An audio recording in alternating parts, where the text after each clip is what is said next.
Have you ever wondered how women survived one of history's most dangerous cultural movements while everyone around them was falling victim to a deadly addiction that claimed thousands of lives? Well, the answer isn't what most people think. Instead of simply becoming victims themselves, many Bohemian women in 1920s Paris developed sophisticated survival strategies that would make modern crisis management experts look like amateurs.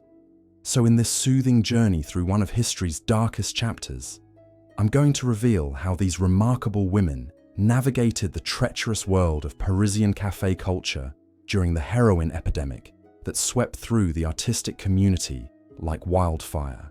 This incredible story spans years of desperate innovation, underground networks, and survival tactics that most historians have completely overlooked. What I'm going to do is walk you through their extraordinary methods for staying alive in a world that seemed designed to destroy them.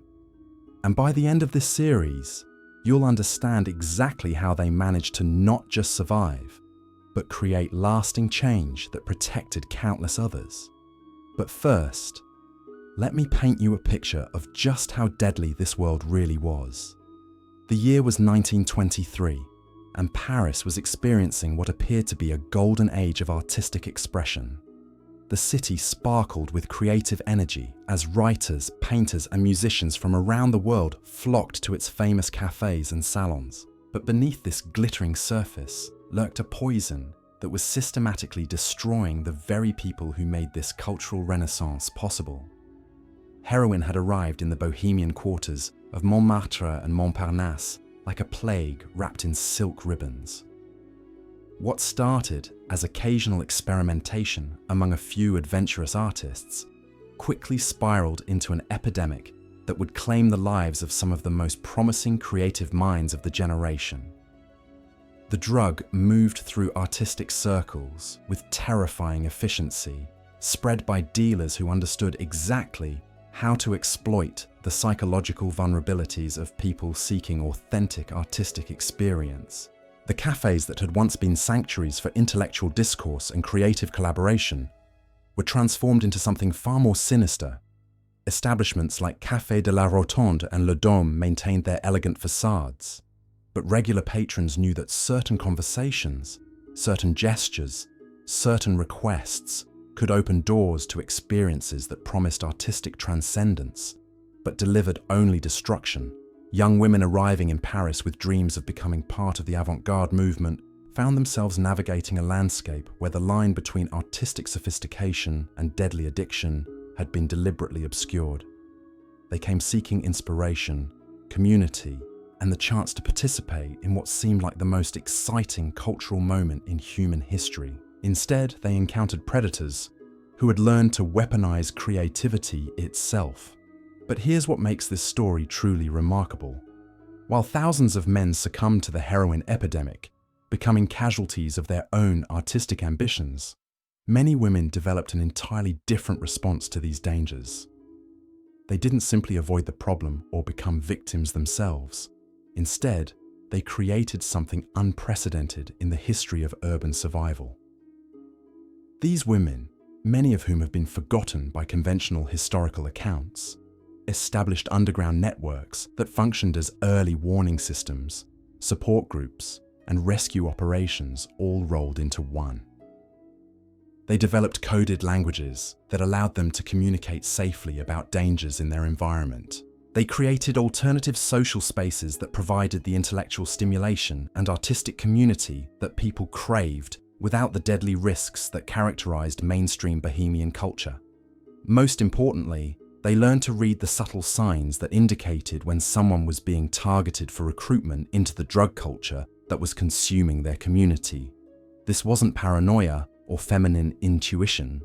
This was systematic intelligence gathering conducted by women who understood that their survival depended on staying several steps ahead of predators who had turned artistic culture into a hunting ground. Marie Dubois exemplified this new breed of Bohemian survivor. She had arrived in Paris from Lyon in 1922 with a modest inheritance and genuine talent as a painter. Like thousands of other young women, she was drawn to the city's reputation for artistic freedom and intellectual sophistication. But unlike many of her contemporaries, Marie possessed an analytical mind that allowed her to observe patterns that others missed or ignored. Within weeks of arriving in Montparnasse, Marie noticed that certain cafes had regular customers who seemed to follow predictable routines. These individuals would arrive at specific times, sit at particular tables, and engage in conversations that followed subtle but consistent patterns. More importantly, she observed that young artists who began associating with these regular customers often underwent dramatic personality changes within a matter of months. The changes weren't simply artistic evolution or the natural result of exposure to new ideas. These were systematic transformations that followed eerily similar trajectories. Promising painters would begin producing work that became increasingly erratic and desperate. Talented writers would start missing deadlines and abandoning projects they had previously been passionate about. Musicians would show up to performances unprepared or fail to appear at all. Marie began documenting these patterns in a journal that she kept hidden in her studio apartment. She recorded names, dates, locations, and behavioral changes with the precision of a scientist conducting research. What she discovered was that the artistic community she had hoped to join was actually being systematically harvested by individuals who understood how to exploit creative ambition for criminal purposes. But Marie's most important discovery was that she wasn't alone in her observations. Other women throughout the artistic quarter were conducting their own informal investigations into the strange changes they were witnessing in their communities. They were asking the same questions, noticing the same patterns, and reaching similar conclusions about the dangers that surrounded them. The breakthrough came when Marie encountered Isabelle Moreau at a small gallery opening in the spring of 1923. Isabelle was a journalist who had come to Paris to write about the cultural Renaissance, but had instead become fascinated by the darker currents she sensed beneath the surface of Bohemian life. During a seemingly casual conversation about art and creativity, both women realized they were observing the same phenomena from different perspectives. Their collaboration marked the beginning of what would become known among survivors as the Sisterhood of Shadows. This wasn't an official organization with formal membership or written rules. Instead, it was a loose network of women who shared information, provided mutual protection, and developed strategies for maintaining their artistic aspirations without falling victim to the predators who were systematically targeting their community. The sisterhood operated according to principles that were both simple and sophisticated. Members learned to identify the warning signs that indicated someone was being groomed for recruitment into drug culture. They developed communication methods that allowed them to share information about dangerous individuals and locations without attracting attention from the very people they were trying to avoid. Most importantly, they created alternative social spaces that provided the intellectual stimulation and creative collaboration that drew people to Bohemian culture in the first place. These spaces were carefully designed to be invisible to the criminal networks that had infiltrated mainstream artistic venues, but accessible to women who needed safe alternatives to the increasingly dangerous cafe culture. The Sisterhood's approach to survival was based on 3 core strategies that would prove remarkably effective over the coming years. First, they prioritized information gathering and analysis over confrontation or direct opposition.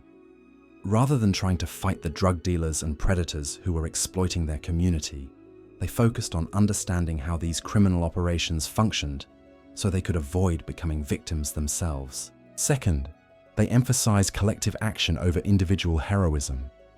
While many men in the artistic community believed they could outwit or outlast the dangers around them through personal strength or superior intelligence, the women in the sisterhood understood that survival required cooperation and mutual support. They shared resources, provided backup for each other during potentially dangerous situations, and created accountability systems that helped members avoid taking unnecessary risks. Third, they maintained their artistic integrity while adapting their social practices to address contemporary threats. The sisterhood members refused to abandon their creative aspirations or retreat from Parisian cultural life entirely. Instead, they found ways to pursue their artistic goals while minimizing their exposure to the criminal elements that had infected mainstream Bohemian society. These strategies required remarkable discipline and intelligence to implement effectively. Members had to learn to read social situations with extraordinary sensitivity, distinguishing between genuine artistic gatherings and events that had been designed to facilitate criminal recruitment. They had to develop the ability to maintain normal social relationships while constantly evaluating the trustworthiness and motivations of everyone they encountered. Perhaps most challenging of all, they had to resist the constant pressure to prove their artistic authenticity by participating in activities that they knew were dangerous. The heroin epidemic had created a toxic culture where drug use was increasingly viewed as evidence of serious artistic commitment. Refusing to participate in this culture required not just physical courage, but the psychological strength to maintain confidence in one's own artistic vision, despite social pressure and peer judgment. The women who succeeded in developing these survival skills discovered that their approach to bohemian life was not just safer than the mainstream alternative, but actually more conducive to genuine artistic development by avoiding the chemical dependencies that were destroying so many of their male contemporaries. They maintained the mental clarity and emotional stability necessary for sustained creative work. By creating supportive communities that prioritized mutual assistance over competitive individualism, they established working relationships that enhanced rather than undermined their artistic productivity. And by maintaining critical distance from the most fashionable artistic trends, they were able to develop more authentic and personal creative voices that weren't distorted by the need to conform to externally imposed standards of artistic legitimacy. The success of these survival strategies would prove crucial not just for the individual women who developed them, but for the broader artistic community that was being devastated by the heroin epidemic.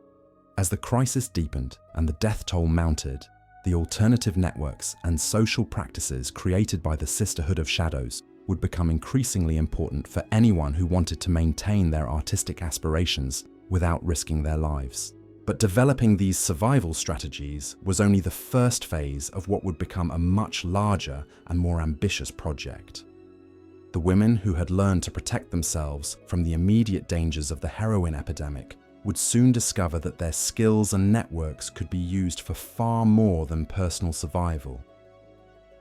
As the winter of 1923 gave way to spring, the women of the Sisterhood began to realize that their survival network had evolved into something far more powerful than a simple self-protection system. What had started as informal information sharing between a handful of observant women had grown into a sophisticated intelligence operation that spanned multiple neighborhoods and reached into every level of Parisian artistic society. The transformation happened gradually, almost imperceptibly at first. Members who had initially focused on protecting themselves began noticing opportunities to help others, who seemed to be walking blindly into danger. A young sculptor from Germany showing too much interest in the wrong cafe. An American writer being courted by individuals whose true motives were clearly predatory. A musician whose sudden personality changes suggested recruitment into the very networks the Sisterhood had learned to avoid. What started as occasional warnings to vulnerable individuals evolved into systematic intervention efforts that required increasingly sophisticated planning and coordination. The women discovered that effective rescue operations demanded not just good intentions, but detailed knowledge of how criminal recruitment actually functioned in practice. Isabelle Moreau's journalistic background proved invaluable during this transition. Her training in research and investigation allowed her to map the connections between seemingly unrelated individuals and events, revealing patterns that would have remained invisible to less systematic observers. She began treating the heroin epidemic like a story she was investigating, following leads, conducting interviews, and documenting evidence with professional thoroughness. What Isabelle discovered was that the criminal networks exploiting Bohemian culture were far more organized and sophisticated than anyone had previously understood. The dealers and recruiters weren't simply opportunistic predators taking advantage of vulnerable individuals. They were part of coordinated operations that used detailed intelligence about their targets' psychological profiles, financial situations, and social connections to maximize their success rates. These operations had developed recruitment protocols that were specifically designed to exploit the particular vulnerabilities of artistic personalities. They understood that creative individuals often struggled with self-doubt, financial insecurity, and desperate hunger for authentic experience that could be systematically manipulated by skilled operators who knew exactly which emotional buttons to push. More disturbing was Isabel's discovery that the criminal networks had infiltrated legitimate artistic institutions throughout Paris. Gallery owners, cafe proprietors, salon hosts, and even some established artists were either directly involved in drug distribution or had been compromised through addiction, financial pressure, or blackmail. This meant that virtually every venue where artistic activity took place was potentially dangerous for young people seeking to establish themselves in Bohemian society. Armed with this intelligence, the sisterhood began developing intervention strategies that addressed the sophisticated nature of the threats they were confronting. Simple warnings about avoiding certain locations or individuals weren't sufficient when the entire cultural infrastructure had been systematically compromised. They needed approaches that could compete with professional recruitment operations that had unlimited resources and years of experience manipulating artistic ambitions. The solution they developed was both elegant and revolutionary. Instead of trying to convince vulnerable individuals to avoid Bohemian culture entirely, which was usually ineffective and often counterproductive, the sisterhood created alternative pathways into artistic society that bypassed the most dangerous elements while still providing genuine cultural experiences. These alternative pathways required the establishment of what amounted to a parallel artistic infrastructure. The women identified galleries, cafes, salons, and performance venues that were either completely clean of criminal influence or could be made safe through careful management and strategic intervention. They cultivated relationships with artists, writers, and musicians who were committed to maintaining drug-free creative environments. Most importantly, they began hosting their own cultural events that provided the intellectual stimulation and social connections that drew people to Bohemian culture in the first place. These gatherings were carefully designed to be indistinguishable from mainstream artistic events to casual observers, but incorporated subtle security measures that prevented infiltration by criminal recruiters. The challenge of creating these alternative cultural spaces was enormous. The women had to develop expertise in event planning, security management, and cultural programming while maintaining their own artistic careers and avoiding detection by the criminal networks they were working to circumvent. They needed to create environments that felt spontaneous and authentic while actually being carefully controlled and monitored. Marie Dubois emerged as a master of this delicate balancing act.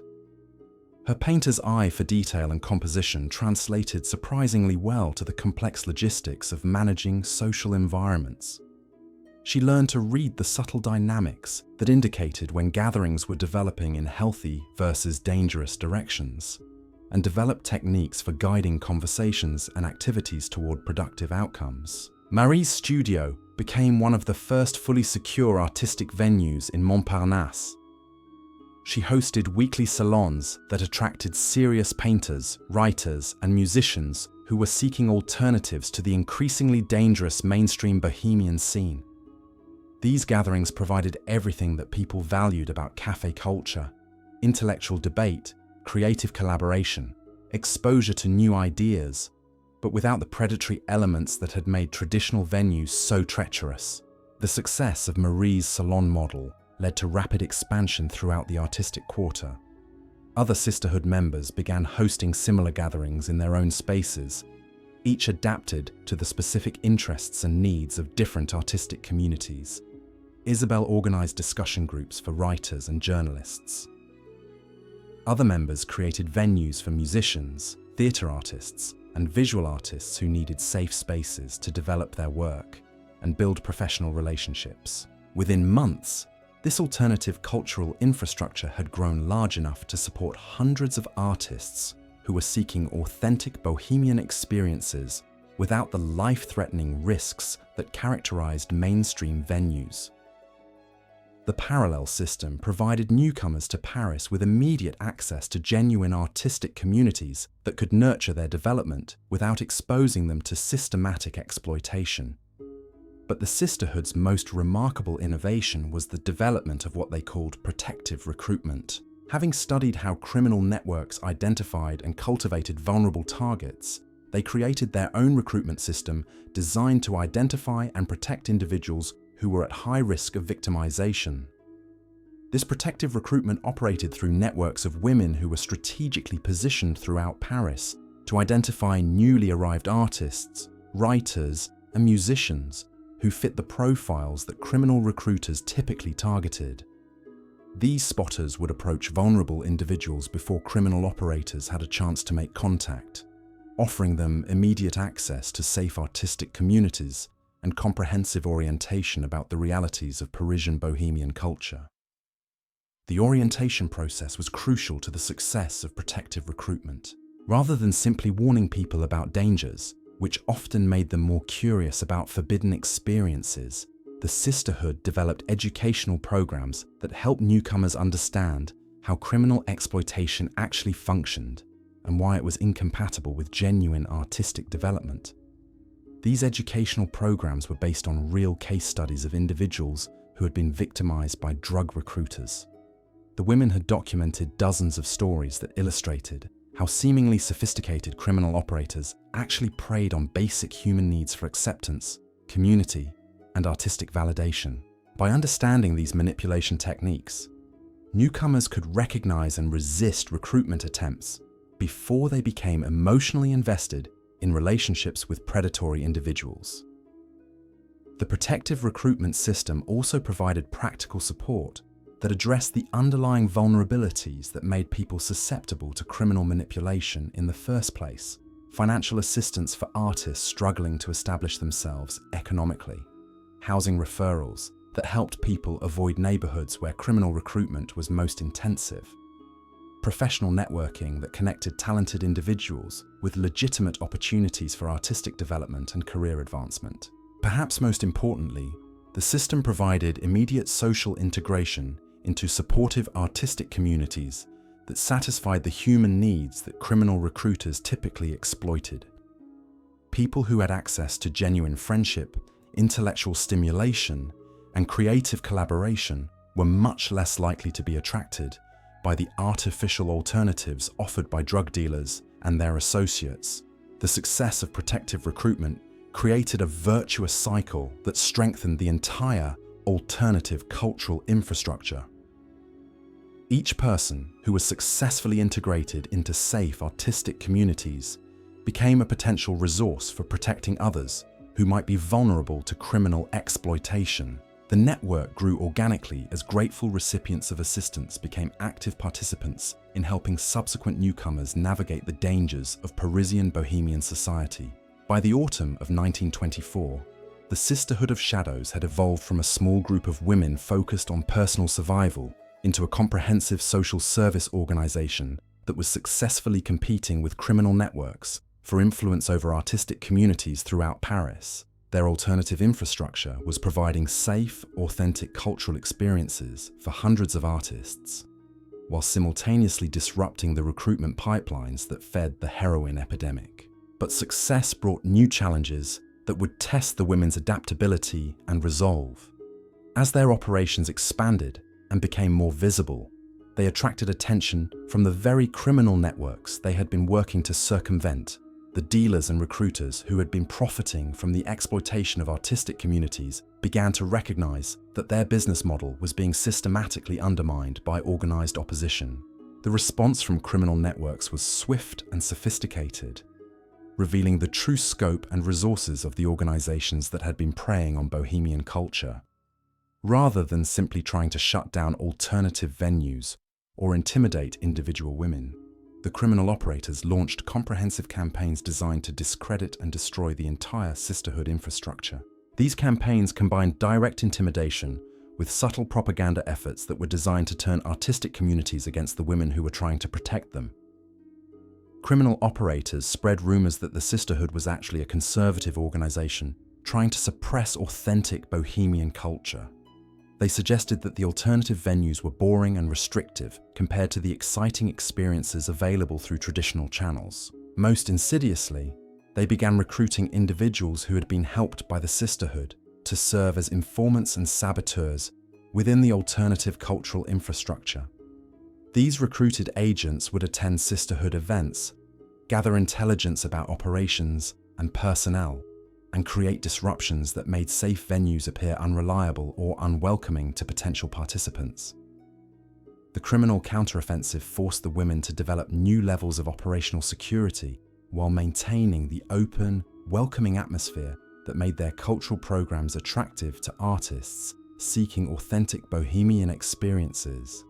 This balancing act required skills that none of them had anticipated needing when they first began sharing information about dangerous individuals and locations. The women had to become experts in counterintelligence while preserving the spontaneous creativity that defined genuine artistic culture.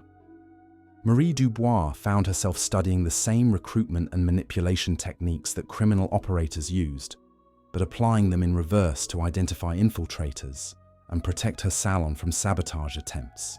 The process of screening potential attendees without destroying the welcoming atmosphere that made her gatherings successful required extraordinary social intelligence. Marie developed what she called the 3-conversation test.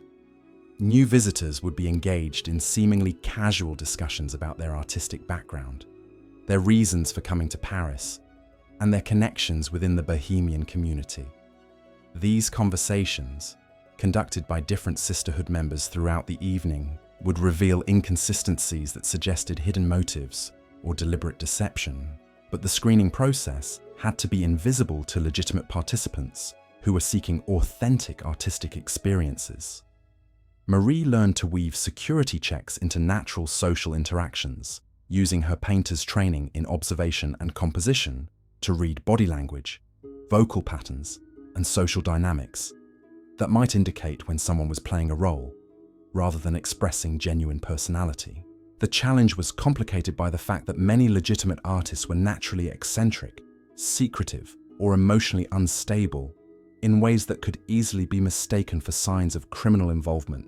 Marie had to develop increasingly sophisticated techniques for distinguishing between authentic artistic temperament and the calculated performances of professional infiltrators. Isabelle Moreau's journalistic skills proved essential for developing these counterintelligence capabilities. Her experience in conducting interviews and evaluating source credibility translated directly to the challenge of identifying potential threats within artistic communities. She created training programs that taught other Sisterhood members how to conduct effective security screenings without compromising the open atmosphere that made their venues attractive to genuine artists. The training programs were disguised as workshops on social skills and networking techniques for artists. Participants learned how to ask probing questions that revealed important information while appearing to make casual conversation. They studied techniques for reading nonverbal communication that could indicate when someone was being deliberately deceptive. Most importantly, they learned to trust their instincts when something felt wrong about a person or situation, even if they couldn't immediately articulate what was triggering their concerns. These security measures proved their worth within weeks of implementation. Multiple infiltration attempts were detected and neutralized before they could cause significant damage to Sisterhood operations criminal agents who had expected to easily penetrate alternative cultural venues, found themselves exposed and excluded before they could gather useful intelligence or recruit new victims. The success of these defensive measures allowed the Sisterhood to expand their operations into new areas that required even greater security consciousness. They began developing what they called extraction protocols for helping individuals who had already become involved with criminal networks but wanted to escape before their situations became terminal. Extraction operations were far more dangerous and complex than protective recruitment. People who had been drawn into drug culture were often psychologically dependent on their criminal contacts, financially indebted to dealers, or compromised by activities they had been pressured to participate in. Simple offers of alternative social opportunities were rarely sufficient to overcome these complex forms of bondage. The women had to develop therapeutic approaches that could address the psychological manipulation that kept people trapped in destructive relationships. They studied the techniques that criminal recruiters used to create emotional dependency and developed counter-strategies that could help victims recognize and overcome their conditioning. Louise Girard emerged as the sisterhood's most skilled extraction specialist. Her background as a nurse had given her experience in managing medical crises and understanding human psychology under extreme stress. She adapted these skills to help individuals who were struggling to break free from criminal networks that had systematically undermined their ability to make independent decisions. Louise's approach to extraction was based on gradual relationship building that provided victims with emotional support and practical assistance, while they slowly developed the strength to challenge their existing dependencies. She understood that people who had been systematically manipulated often lost confidence in their own judgment and needed extended periods of guided support before they could function independently. The extraction process typically began with informal contact through mutual friends or chance encounters at sisterhood events. Louise would identify individuals who seemed to be struggling with their involvement in criminal networks, often recognizing signs of distress that were invisible to casual observers but obvious to someone with her training in human psychology. Initial conversations were carefully designed to plant seeds of doubt about the relationships and activities that were keeping victims trapped in dangerous situations. Rather than directly confronting criminal involvement, which usually triggered defensive reactions, Louise would ask gentle questions that encourage people to examine their experiences and consider whether their current situations were actually serving their long-term interests. The process required extraordinary patience and psychological insight. Many victims had been conditioned to view any criticism of their criminal associates as evidence of jealousy or misunderstanding. They often needed months of gentle questioning and supportive interaction before they could acknowledge that they were being exploited rather than helped by the people they had come to depend on. Louise's most challenging cases involved individuals whose criminal involvement had progressed to the point where they were actively participating in recruiting new victims.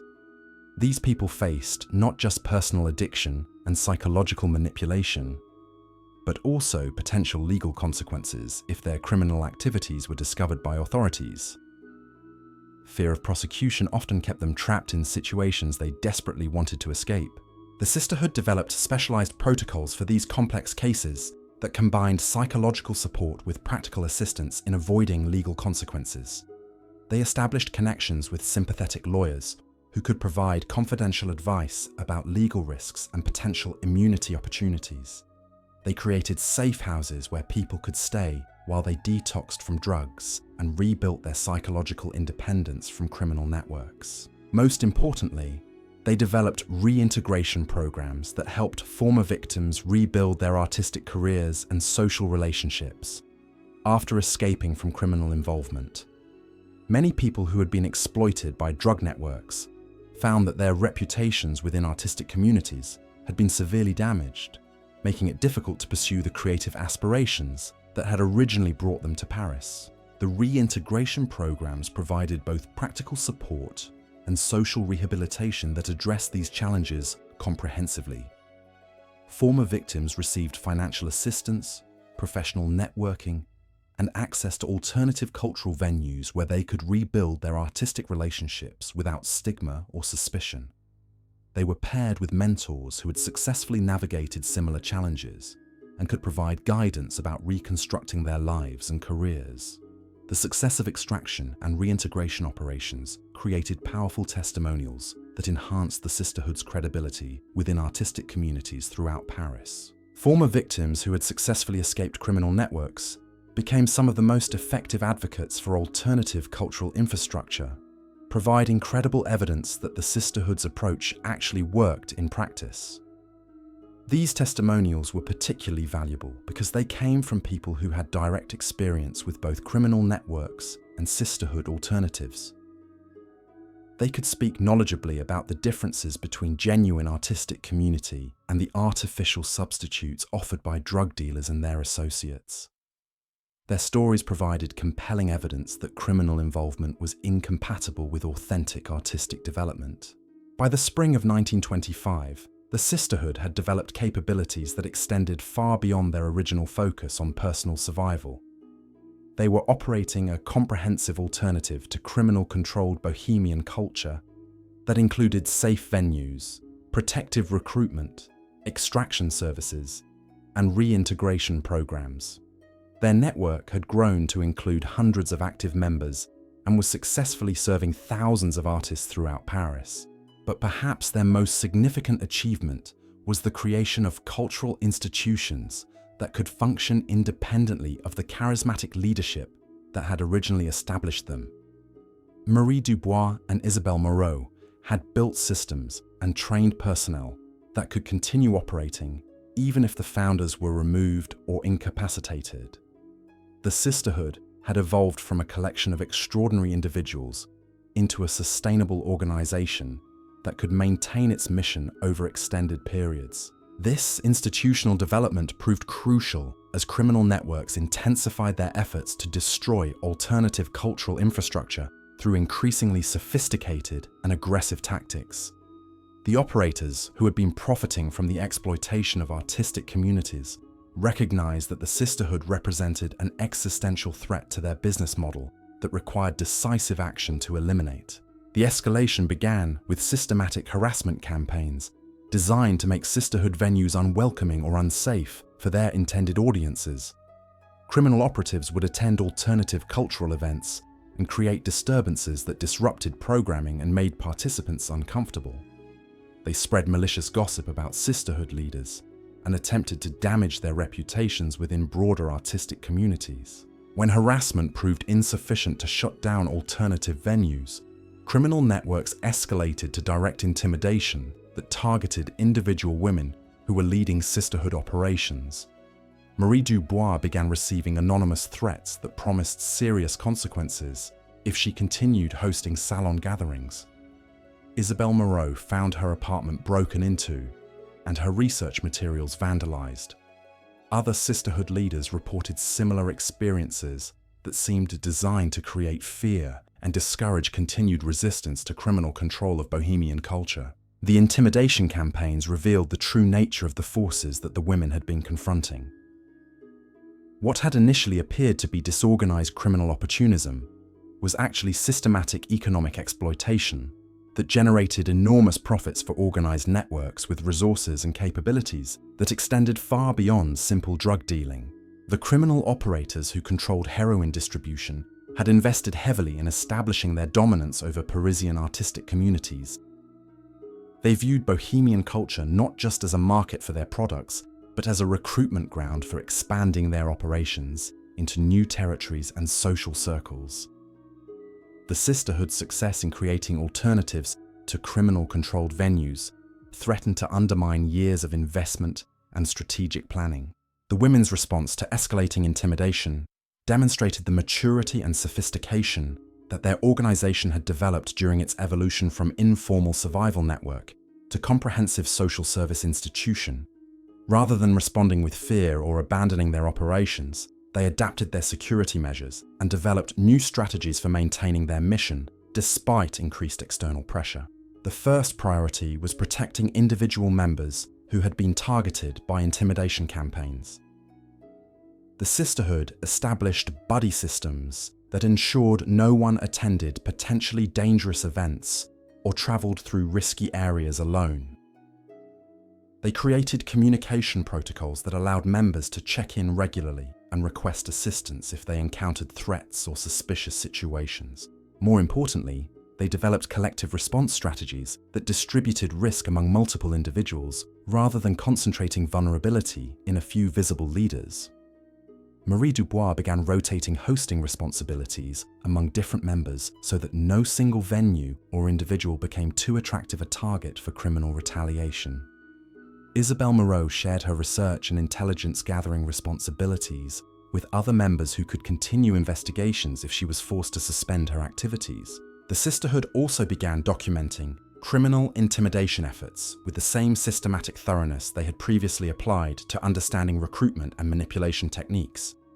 They maintained detailed records of threats, harassment incidents, and suspicious activities that could potentially be used as evidence if legal intervention became necessary. But the women understood that their ultimate security depended not on defensive measures, but on continuing to expand their positive impact within artistic communities. The more successful they became at providing genuine alternatives to criminal-controlled venues, the more support they would receive from artists who valued what they were creating. This understanding led to an acceleration of expansion efforts that brought sisterhood services to new neighborhoods and artistic communities throughout Paris. They established satellite operations in areas that had previously been completely dominated by criminal networks, providing safe alternatives for artists who had been forced to choose between dangerous venues and social isolation. The expansion required enormous coordination and resource management that tested every organizational capability the women had developed. Each new venue needed appropriate security screening, reliable programming, and integration with existing support services. Personnel had to be recruited, trained, and deployed to areas where they might face significant personal risk from criminal operators who viewed their presence as territorial invasion. The logistics of managing multiple venues while maintaining security and quality standards pushed the sisterhood to develop new levels of operational sophistication.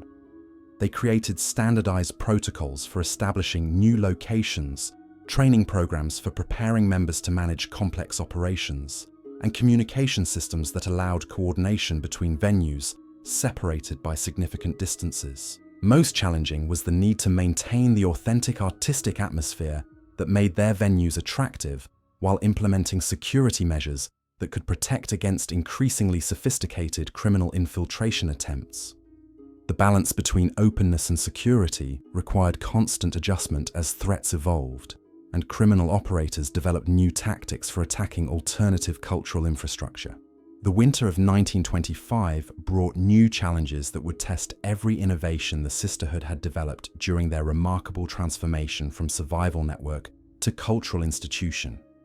As snow blanketed the cobblestone streets of Montparnasse and Montmartre, the women discovered that their success in disrupting criminal recruitment had triggered a response far more coordinated and dangerous than anything they had previously encountered. The escalation began subtly, almost imperceptibly at first.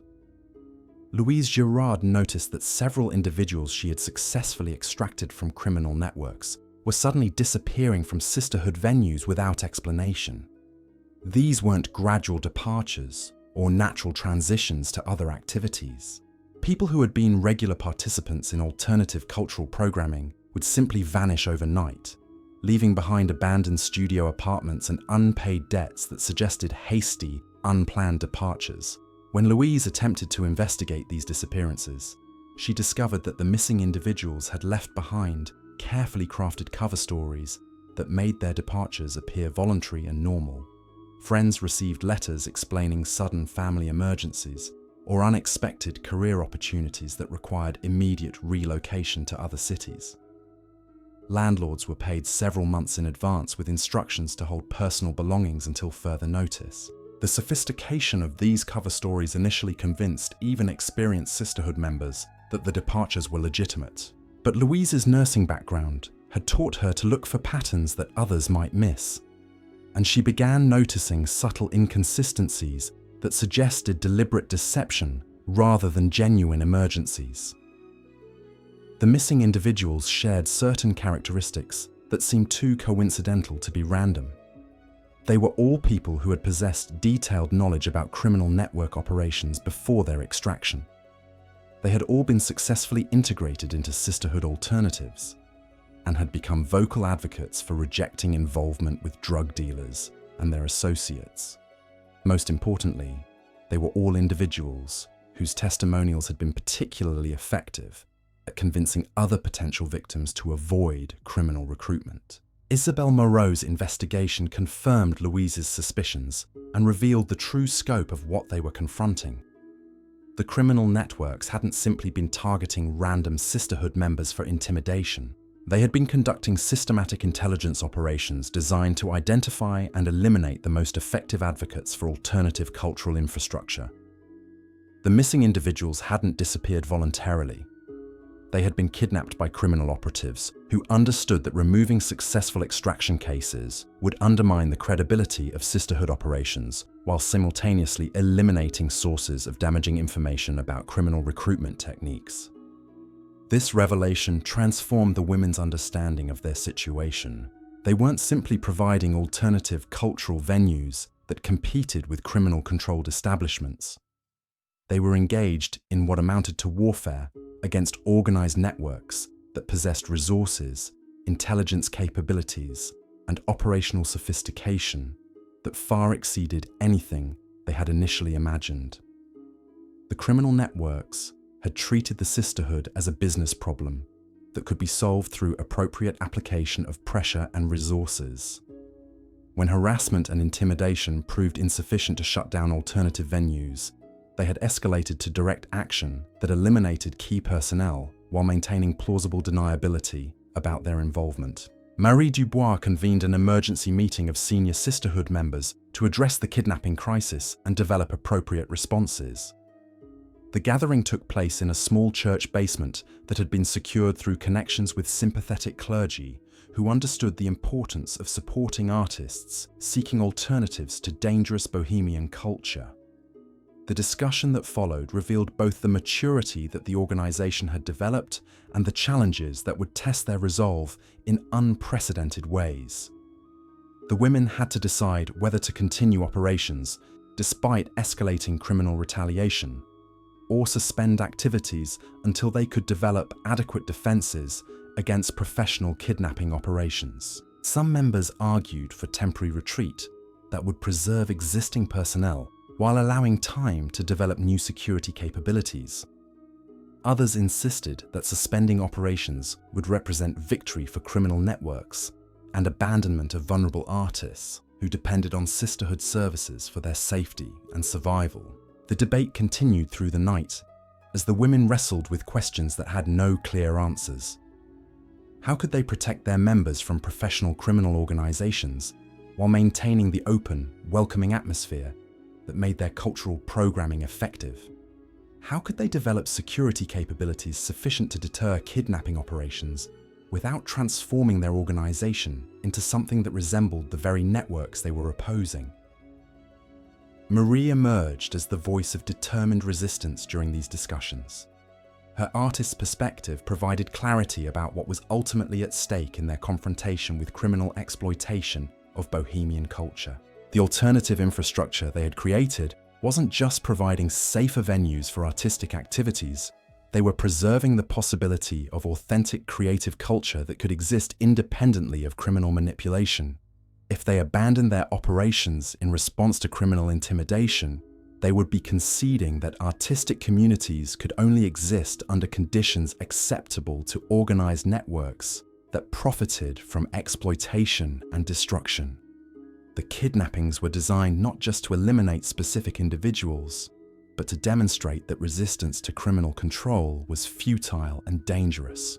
Marie's analysis convinced the assembled women that retreat would represent not just tactical defeat, but strategic surrender that would doom future generations of artists to systematic exploitation.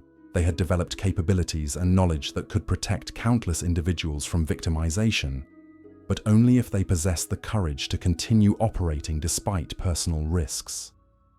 The decision to maintain operations despite kidnapping threats required the sisterhood to develop entirely new categories of security measures that went far beyond anything they had previously implemented. They needed capabilities for preventing kidnappings, responding to kidnapping attempts, and potentially rescuing members who had been abducted by criminal operatives. Louise Girard volunteered to lead the development of these enhanced security protocols. drawing on her medical training and her experience with extraction operations. She understood that preventing kidnappings required detailed intelligence about criminal operational methods and the ability to recognize warning signs that might indicate when members were being targeted for abduction. The intelligence-gathering effort revealed that criminal kidnapping operations followed predictable patterns that could be disrupted through appropriate countermeasures. The networks typically conducted extensive surveillance of potential targets before attempting abductions, gathering information about daily routines, social relationships, and security practices that could be exploited during kidnapping attempts. Armed with this knowledge, Louise developed what she called defensive mobility protocols that made sisterhood members much more difficult targets for criminal surveillance and abduction operations. Members learned to vary their daily routines in unpredictable ways that prevented criminal operatives from establishing reliable patterns about their movements and activities. They practiced techniques for detecting surveillance that allowed them to recognize when they were being watched or followed by individuals who might be planning kidnapping attempts. They developed communication systems that enabled rapid reporting of suspicious activities and coordinated responses when members believed they were in immediate danger. Most importantly, they established buddy systems that ensured no member traveled alone or attended potentially dangerous events without backup support from other sisterhood members who could intervene if kidnapping attempts occurred. The defensive mobility protocols proved their effectiveness within weeks of implementation. Multiple attempted surveillance operations were detected and disrupted before they could gather sufficient information to plan successful kidnapping attempts. Criminal operatives who had expected to easily monitor sisterhood members found themselves exposed and forced to abandon their intelligence-gathering efforts. But the women understood that purely defensive measures would be insufficient to address the kidnapping threat completely. Criminal networks possessed professional capabilities and unlimited resources that could eventually overcome any defensive system through sustained pressure and tactical innovation. The solution required the sisterhood to develop offensive capabilities that could impose costs on criminal networks for targeting their members. Rather than simply trying to avoid kidnapping attempts, they needed to create consequences that would make such attempts counterproductive for criminal operators. Isabel Moreau's journalistic background proved invaluable for developing these offensive capabilities. Her experience in investigation and documentation provided the foundation for intelligence operations that could expose criminal activities to law enforcement attention while maintaining operational security for sisterhood members. The approach began with systematic documentation of criminal network structures, personnel, and operational methods that could be provided to police officials who were genuinely committed to addressing organized crime, rather than relying on testimony from victims who might be intimidated or compromised. The women gathered evidence through independent investigation that could support prosecution efforts without requiring cooperation from vulnerable individuals.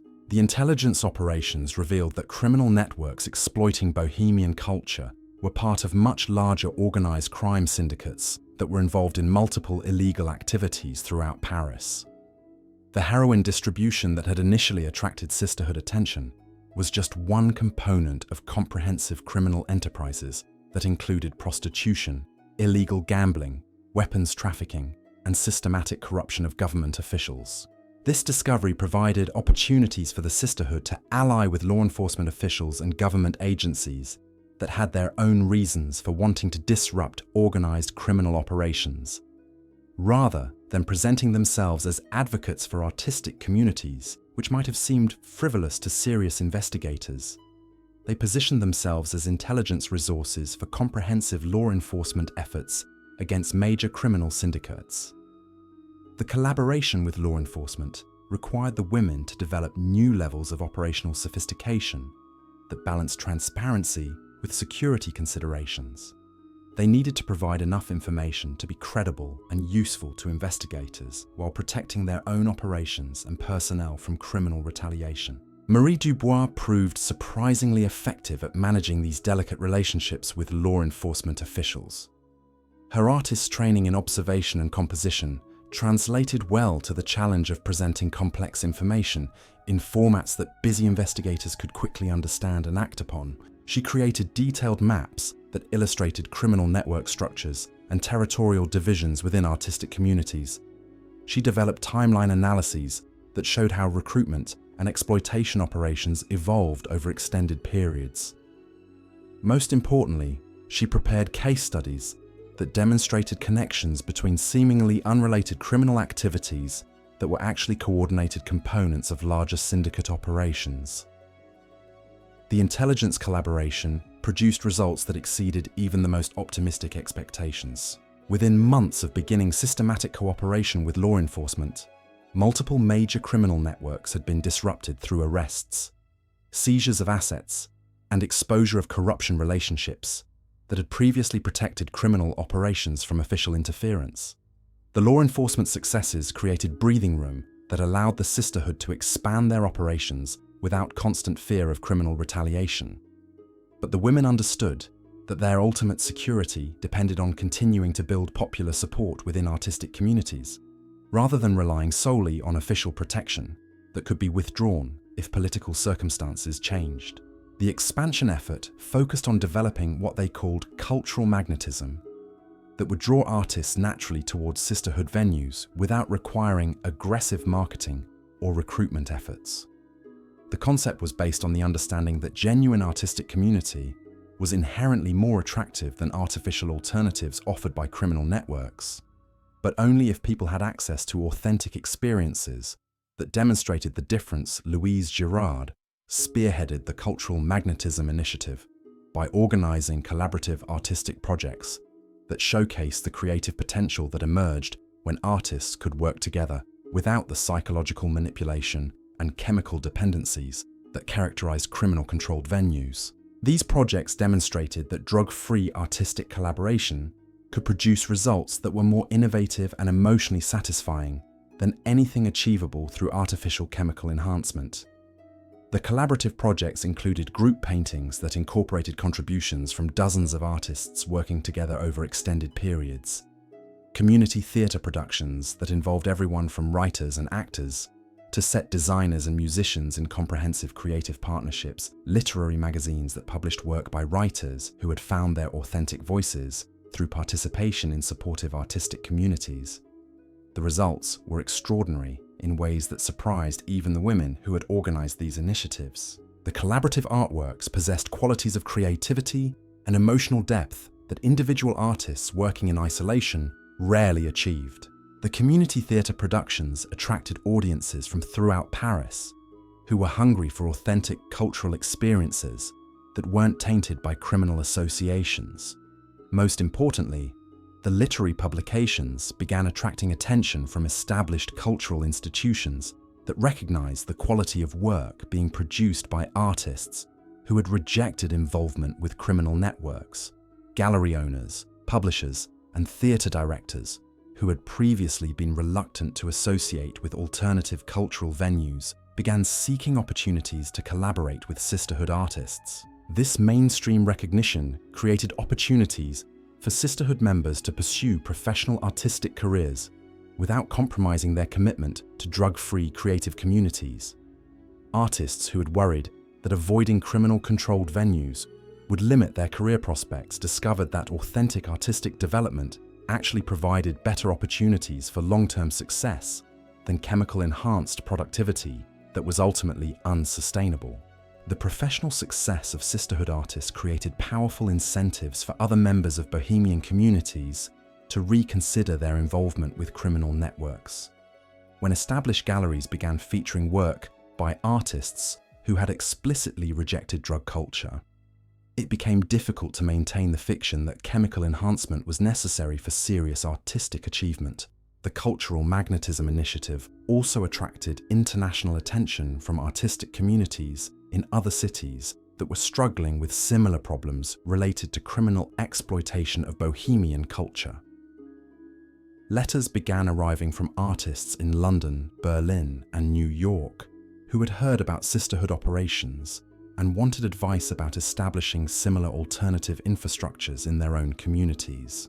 Isabelle Moreau began corresponding with these international contacts, sharing information about organizational methods and security protocols that had proven effective in Paris. The exchanges revealed that criminal exploitation of artistic communities was a widespread phenomenon that required coordinated responses from artists who were committed to preserving authentic creative culture. The international correspondence led to the establishment of what became known as the International Sisterhood Network, a loose confederation of women-led organizations that shared information and resources for protecting artistic communities from criminal exploitation. The network enabled coordination of intelligence gathering, mutual support during crisis situations, and sharing of innovative approaches to cultural programming and security operations. By the summer of 1926, the original Sisterhood of Shadows had evolved far beyond its initial focus on survival in Parisian Bohemian culture. The organization had become a model for sustainable alternative cultural institutions that could compete successfully with criminal networks, while maintaining authentic artistic values and supporting genuine creative development. The transformation from informal survival network to international cultural movement represented one of the most remarkable organizational achievements in the history of urban communities. The women who had begun by simply trying to protect themselves from immediate dangers had created institutions that were reshaping artistic culture throughout Europe and beyond. But perhaps their most significant achievement was demonstrating that criminal exploitation of creative communities wasn't inevitable or irresistible. Through intelligence, organization, and sustained commitment to authentic artistic values, dedicated individuals could create alternatives that were not just safer than criminal-controlled venues, but actually superior in terms of fostering genuine creative development and human flourishing. The teenage girls who had arrived in Paris with dreams of participating in avant-garde culture had discovered that achieving those dreams required far more than artistic talent or cultural sophistication. It demanded the courage to reject easy alternatives that promised immediate gratification, but delivered systematic exploitation and eventual destruction. The women who succeeded in building sustainable alternatives had learned that authentic artistic community required the same qualities that enabled effective resistance to criminal manipulation: critical thinking, mutual support, strategic planning, and unwavering commitment to values that prioritized human welfare over individual advantage or short-term pleasure. Their success proved that even the most sophisticated criminal organizations could be defeated by ordinary individuals who possessed the intelligence to understand what they were confronting, the courage to resist despite personal risks, and the determination to create better alternatives rather than simply complaining about existing problems. The Sisterhood's legacy would extend far beyond the immediate crisis that had inspired its formation, providing models and inspiration for future generations of artists who would face their own challenges in preserving authentic creative culture against forces that sought to exploit human creativity for destructive purposes. Purposes. The true test of the Sisterhood's innovations came during the harsh winter months of 1926, when a new crisis emerged that would challenge everything they had built. As temperatures plummeted and snow blanketed the narrow streets of Montmartre, the women discovered that their success in disrupting criminal operations had attracted attention from forces far more dangerous than local drug dealers and recruiters. The warning signs began appearing in late November when several Sisterhood venues reported visits from well-dressed strangers who claimed to be cultural enthusiasts from other European cities. These visitors asked sophisticated questions about artistic programming and organizational methods, displaying knowledge that suggested far more than casual interest in Bohemian culture. Marie Dubois initially welcomed these apparent cultural ambassadors, viewing their interest as validation of the Sisterhood's achievements. But her artist's eye for detail soon detected inconsistencies in their stories that triggered the security protocols Louise Girard had developed. The visitors claimed expertise in artistic movements that didn't exist, referenced cultural institutions that had never operated, and displayed mannerisms that suggested military or police training rather than bohemian sensibilities.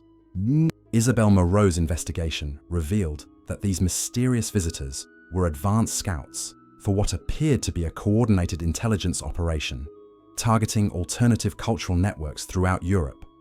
Similar figures had been observed in London, Berlin, and Vienna, conducting identical reconnaissance activities at venues that had been inspired by sisterhood innovations.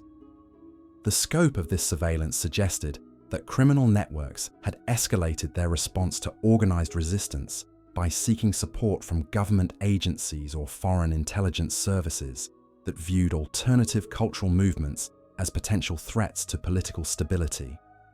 The women realized they were no longer simply confronting profit-motivated criminals, but systematic opposition from institutions that possessed resources and authorities far exceeding anything they had previously encountered.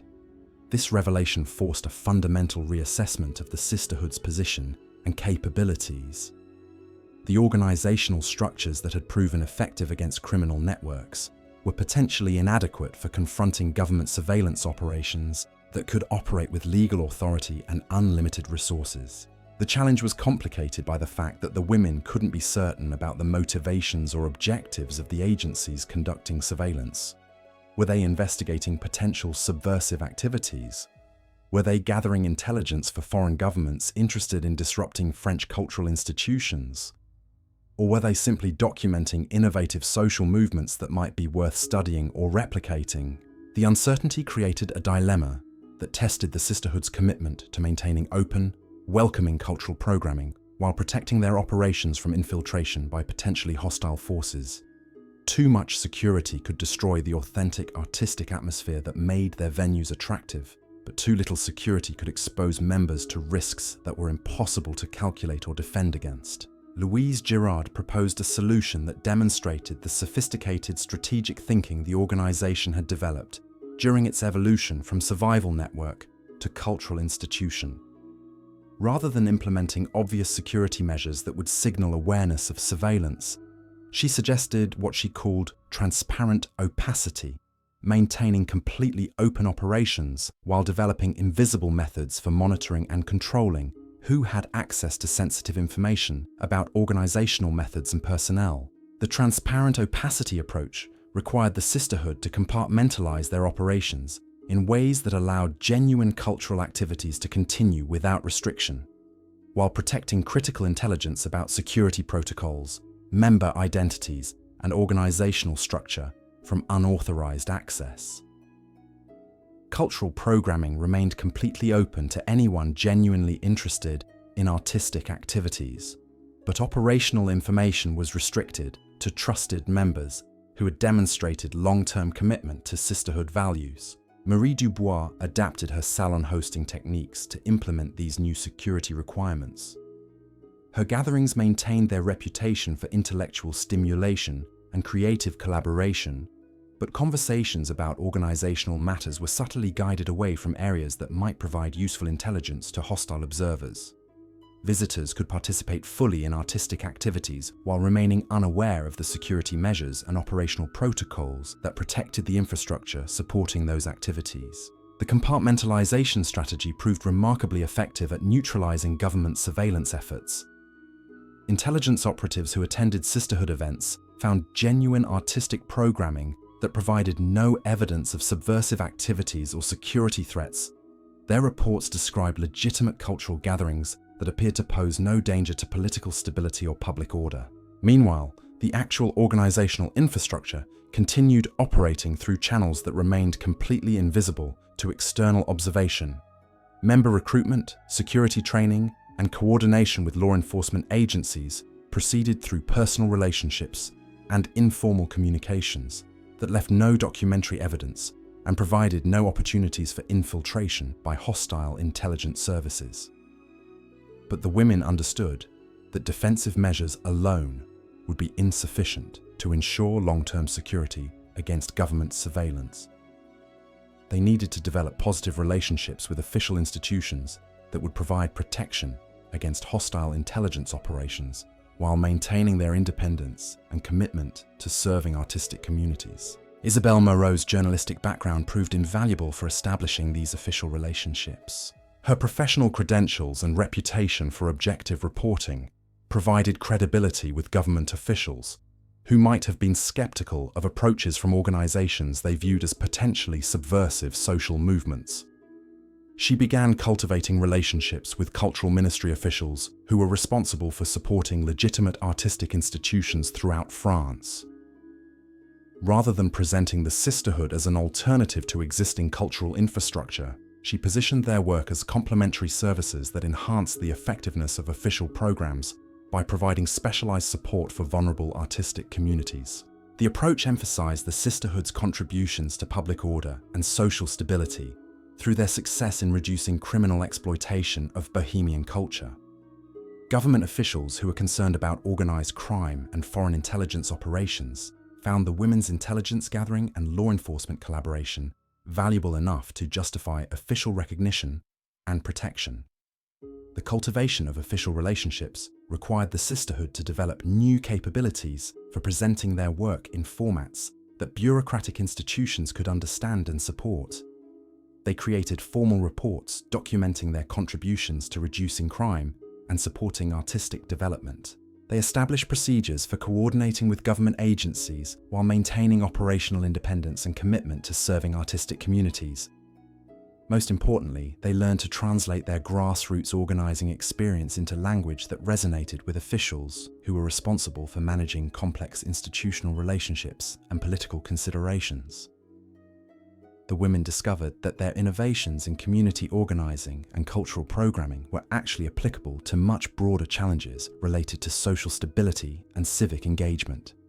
The official recognition that resulted from these efforts provided the sisterhood with protections against hostile surveillance, while creating new opportunities for expanding their impact beyond artistic communities. Government support enabled them to establish training programs that shared their organizational methods with other social service organizations throughout France. The training programs attracted participants from women's organizations, youth groups, religious institutions, and community development agencies that were struggling with similar challenges related to protecting vulnerable populations from exploitation by criminal networks or hostile political movements.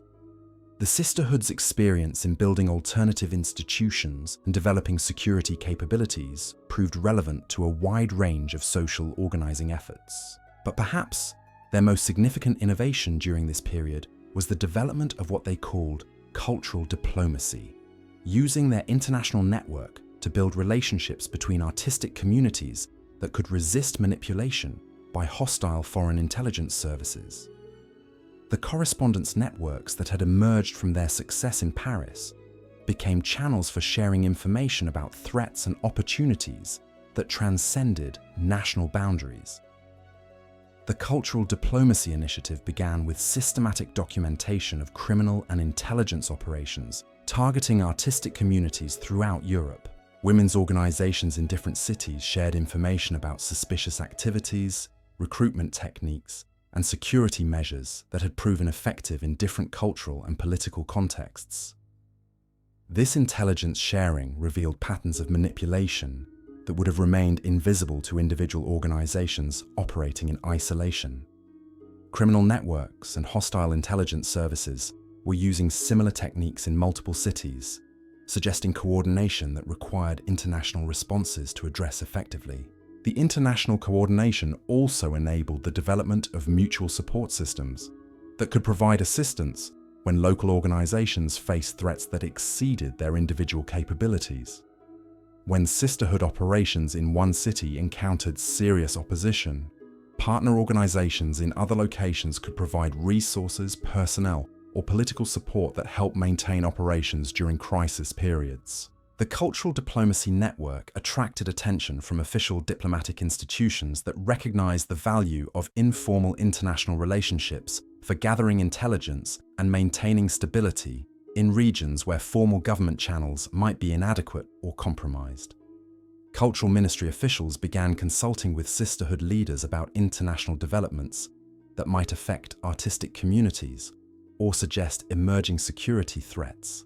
These official consultations provided the women with access to government intelligence that enhanced their ability to protect their own operations, while contributing to broader security efforts that served national interests. The relationship was mutually beneficial, with government agencies receiving valuable grassroots intelligence, while sisterhood organizations gained official support for their cultural programming and security operations. By the spring of 1927, the sisterhood had evolved into something unprecedented in the history of social movements, a grassroots organization that had successfully integrated with official institutions while maintaining its independence and commitment to serving vulnerable communities.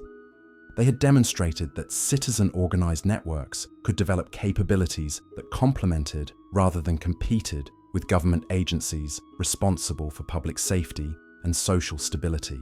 The integration process had required the women to develop new levels of political sophistication and organizational maturity that enabled them to navigate complex relationships with multiple stakeholders while preserving their core mission and values. They learned to present their work in ways that satisfied bureaucratic requirements without compromising their commitment to serving artistic communities according to principles they had developed through years of grassroots organizing.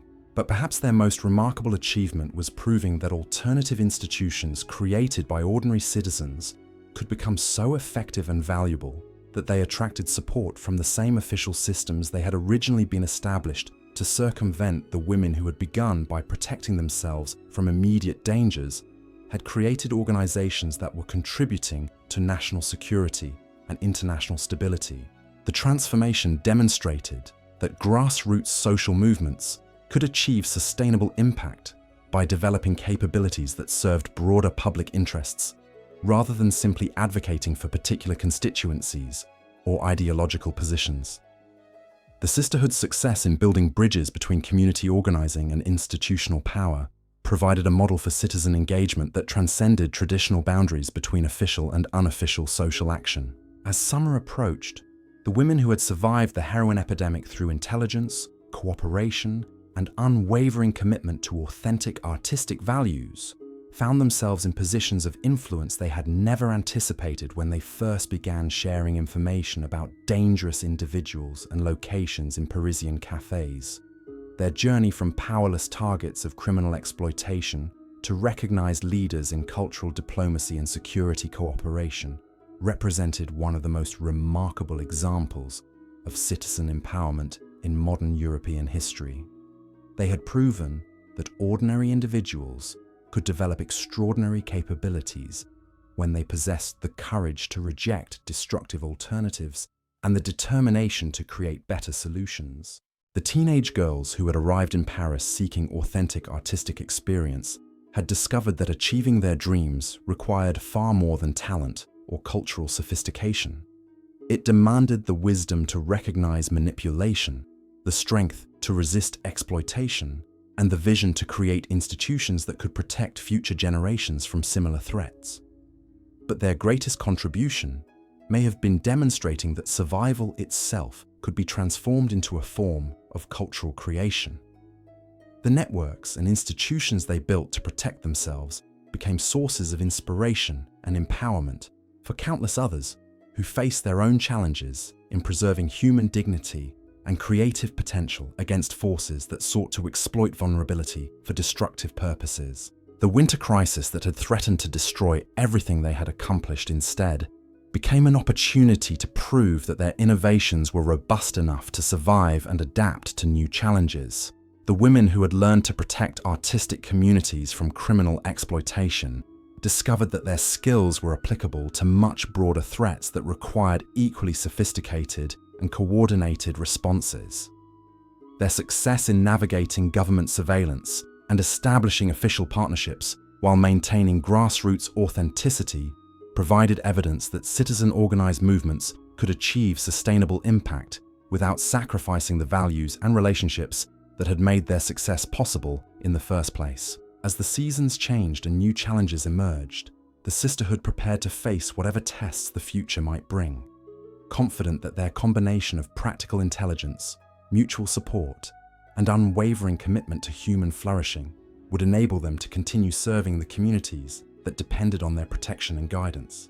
The women who had survived by learning to read the subtle signs of danger in smoke-filled cafes had become masters of recognizing and responding to threats that most people couldn't even perceive. Their story continued to unfold as they discovered new applications for the survival skills that had enabled them to transform potential victimization into powerful tools for positive social change. The heroin epidemic that had nearly destroyed Parisian artistic culture had instead become the catalyst for innovations in community organizing, security cooperation, and cultural diplomacy that would influence social movements throughout Europe and beyond for generations to come. Beyond for generations to come. The methods these remarkable women developed for reading social environments would prove essential as new and more sophisticated threats emerged during the tumultuous months of 1927. The success of their cultural diplomacy initiatives had attracted attention from criminal organizations that were far more international and well-connected than the local drug dealers they had originally confronted in Parisian cafes. These new adversaries operated with resources and coordination that spanned multiple countries, using legitimate business enterprises as cover for systematic exploitation of artistic communities throughout Europe. Unlike the crude recruitment tactics employed by street-level dealers, these organizations had developed sophisticated psychological profiles of creative personalities and employed manipulation techniques that were nearly impossible to detect without extensive training in recognizing subtle forms of coercion. The escalation began when Louise Girard noticed that several promising young artists who had been successfully integrated into sisterhood communities were suddenly displaying behavioral changes that didn't match any of the patterns they had previously documented. These individuals remained physically present at alternative cultural events, but their personalities seemed to have undergone fundamental shifts that made them appear distant and artificially cheerful in ways that triggered every instinct the women had developed for detecting manipulation. The affected artists would arrive at salon gatherings with expensive new clothing and art supplies that they claimed were gifts from generous patrons who had discovered their work through legitimate galleries. They spoke enthusiastically about exciting opportunities for exhibitions and commissions that would advance their careers, but became evasive when asked for specific details about these mysterious benefactors or the nature of their proposed collaborations. Most disturbing was the subtle but persistent way these individuals began encouraging other sisterhood members to consider similar opportunities for patronage and professional advancement. Their suggestions were never direct or obvious, but followed patterns that suggested careful coaching in psychological manipulation techniques that were far more sophisticated than anything the women had previously encountered. Marie Dubois recognized the threat immediately, drawing on her years of experience, observing how criminal recruiters adapted their methods to exploit different types of vulnerability. The new approach bypassed the obvious dangers that sisterhood members had learned to avoid, instead targeting their legitimate professional ambitions and desire for artistic recognition in ways that made resistance appear foolish and self-destructive. The criminal networks had clearly studied sisterhood operations extensively and developed recruitment strategies specifically designed to circumvent the protective measures that had proven effective against earlier threats. Rather than approaching potential victims directly, they were using compromised artists as unwitting recruiters who could provide credible endorsements for opportunities that seemed too attractive to refuse. Isabelle Moreau's investigation revealed that the new criminal operations were connected to international networks that had established legitimate business enterprises in multiple European cities. These front organizations operated actual galleries, publishing houses, and performance venues that provided real opportunities for artistic development while serving as recruitment pipelines for more exploitative activities. The sophistication of this approach made it extremely difficult to warn potential victims about the dangers they faced. The opportunities being offered were genuine in many respects, with artists receiving actual exhibitions, publications, and financial compensation for their work. The exploitation occurred gradually through contract terms and professional relationships that created psychological and financial dependencies over extended periods. Artists who accepted patronage from these organizations found themselves increasingly isolated from independent artistic communities, as their new benefactors provided comprehensive support that made alternative relationships seem unnecessary. The isolation was achieved through generous financial arrangements that eliminated economic pressures, exclusive social opportunities that replaced previous friendships, and professional commitments that consumed all available time and energy.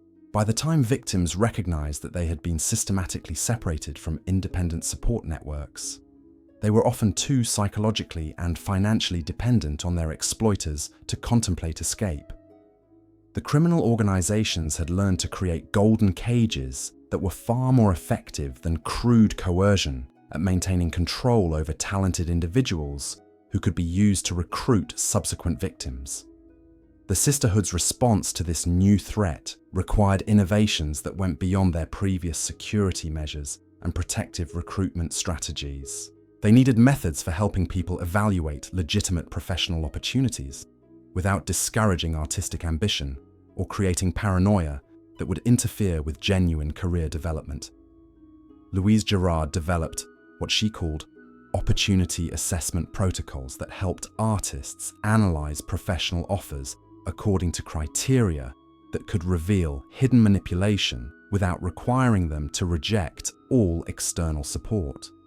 The protocols focused on contract terms, social isolation requirements, and communication restrictions that were common features of exploitative relationships but rarely present in legitimate professional arrangements. The assessment process began with systematic evaluation of any opportunity that required artists to modify their existing social relationships or limit their participation in independent artistic communities. Legitimate patrons and professional collaborators understood that creative individuals needed diverse sources of inspiration and support, while exploitative organizations typically demanded exclusive loyalty that isolated victims from potential sources of assistance. Contract terms provided another reliable indicator of exploitative intent, particularly provisions that created long-term financial dependencies or restricted artists' ability to work with other organizations. Legitimate business relationships were typically structured to benefit both parties over time, while exploitative arrangements were designed to create increasing dependence that made escape progressively more difficult. Most importantly, the assessment protocols evaluated the communication patterns that characterized interactions with potential patrons or collaborators. Legitimate professionals were typically transparent about their backgrounds, objectives, and expectations, while manipulative organizations often used vague promises and emotional manipulation to discourage careful evaluation of their actual terms and conditions. The opportunity assessment protocols proved remarkably effective at helping sisterhood members distinguish between genuine professional opportunities and sophisticated recruitment attempts. Artists who used these evaluation methods were able to pursue legitimate career advancement while avoiding the golden cage traps that had been designed to exploit their professional ambitions. But the women understood that individual protection was insufficient to address the broader threat posed by international criminal networks that were systematically infiltrating European artistic communities. The scope and sophistication of these operations required coordinated responses that could match the resources and capabilities of well-funded criminal enterprises. Marie Dubois proposed expanding their cultural diplomacy initiatives to create what she called an artistic intelligence network that could gather and share information about criminal operations targeting creative communities throughout Europe. The concept was based on the understanding that international criminal networks were vulnerable to intelligence gathering by grassroots organizations that possessed credibility within artistic communities. The Artistic Intelligence Network began with systematic documentation of suspicious patron organizations and professional opportunities that had been reported by sisterhood members and their international partners. This information was compiled into comprehensive databases that revealed patterns of criminal activity that would have remained invisible to individual organizations operating in isolation. The intelligence gathering revealed that the same criminal networks were operating in multiple cities, using identical methods and often the same front organizations. Artists in Paris were being approached by the same galleries and patrons that were simultaneously targeting creative communities in London, Berlin, and Vienna, suggesting coordination that required international responses to address effectively. More importantly, the intelligence network enabled early warning systems that could alert artistic communities about emerging threats before criminal organizations had time to establish effective operations in new territories.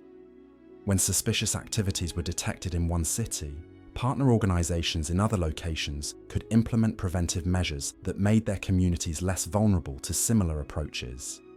Isabelle Moreau's journalistic experience proved invaluable for transforming raw intelligence into actionable information that could be used by law enforcement agencies and government officials who were responsible for addressing international criminal activities. Her reports provided detailed documentation of criminal network structures and operations that complemented official investigations while protecting the security of grassroots intelligence sources. The collaboration with law enforcement agencies revealed that criminal exploitation of artistic communities was connected to much larger international enterprises that were involved in multiple forms of illegal activity, including money laundering, human trafficking, and systematic corruption of government officials. The intelligence provided by artistic communities filled gaps in official investigations that had been limited by the criminals' ability to operate within legitimate cultural institutions. The success of intelligence collaboration created opportunities for the sisterhood to expand their impact beyond protective services. For individual artists, government agencies began consulting with them about broader security issues related to international criminal activities and foreign intelligence operations that threaten national stability. These official consultations provided the women with access to resources and authorities that enhanced their ability to protect artistic communities while contributing to broader security efforts that served public interests. The relationship evolved into genuine partnership, where grassroots intelligence capabilities complemented official law enforcement resources in ways that benefited both community protection and national security.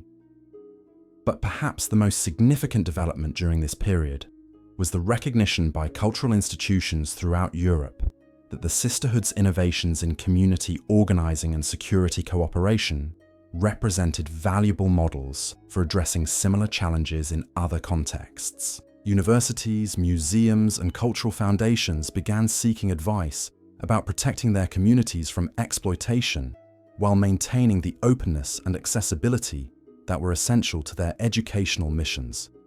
The consultation requests led to the establishment of training programs that shared sisterhood methods with professional staff at cultural institutions who were responsible for student safety and community development. These programs adapted grassroots organizing techniques to institutional contexts while preserving the principles of mutual support and collective protection that had made the original sisterhood operations successful. The institutional training programs created new opportunities for expanding the impact of survival strategies that had been developed specifically for Bohemian communities. Social workers, youth program directors, and community organizers discovered that sisterhood methods for recognizing manipulation and building protective networks were applicable to their work with vulnerable populations who faced different but related forms of exploitation. The expansion into institutional training also provided financial sustainability for sisterhood operations that had previously depended on volunteer labor and informal resource sharing. Cultural institutions and government agencies were willing to pay for training services that enhanced their capabilities for protecting the communities they served, creating revenue streams that enabled full-time staff and professional development for grassroots organizers. By the autumn of 1927, the sisterhood had evolved into something unprecedented in the history of social movements. A grassroots organization that had successfully integrated community organizing, intelligence cooperation, and professional training into a comprehensive approach to social protection that served multiple constituencies while maintaining its original commitment to artistic communities. The transformation demonstrated that citizen-organized networks could develop capabilities that were valuable to official institutions without sacrificing the authenticity and community connections that had made their grassroots work effective. The women had learned to navigate complex relationships with government agencies and cultural institutions while preserving their independence and commitment to serving vulnerable populations, according to principles they had developed through years of community organizing. The success of this integration approach attracted international attention from social movements and government agencies that were struggling with similar challenges related to protecting vulnerable communities from systematic exploitation. Delegations began arriving from other countries to study sisterhood methods and explore possibilities for adapting their innovations to different cultural and political contexts. The international recognition created new responsibilities and opportunities that tested the organization's capacity for growth, while maintaining the personal relationships and community connections that had enabled their original success. The women had to develop new capabilities for sharing their knowledge without compromising the security measures that protected their ongoing operations.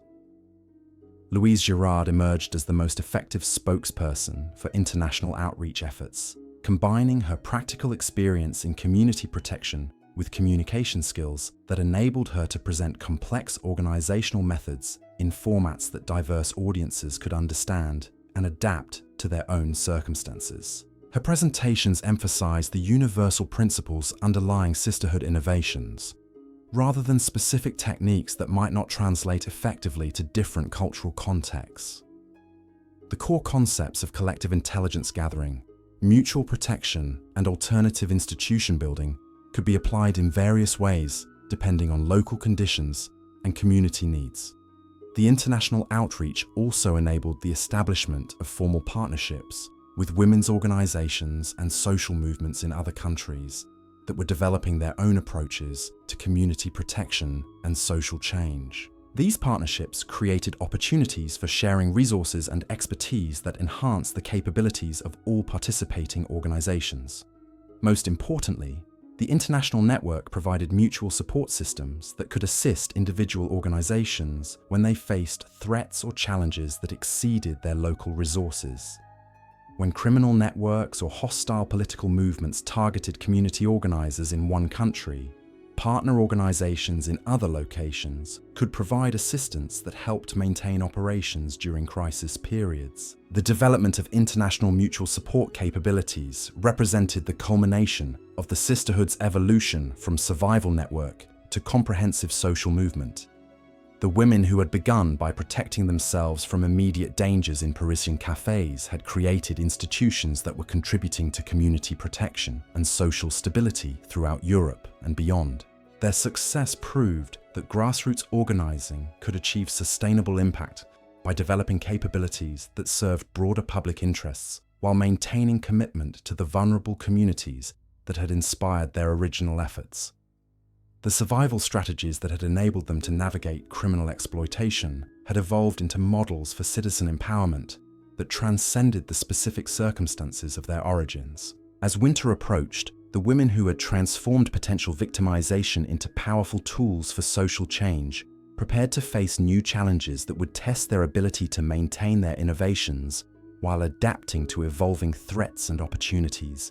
Their story continued to unfold as they discovered new applications for the community, organizing principles that had enabled them to survive and thrive in one of history's most dangerous cultural environments.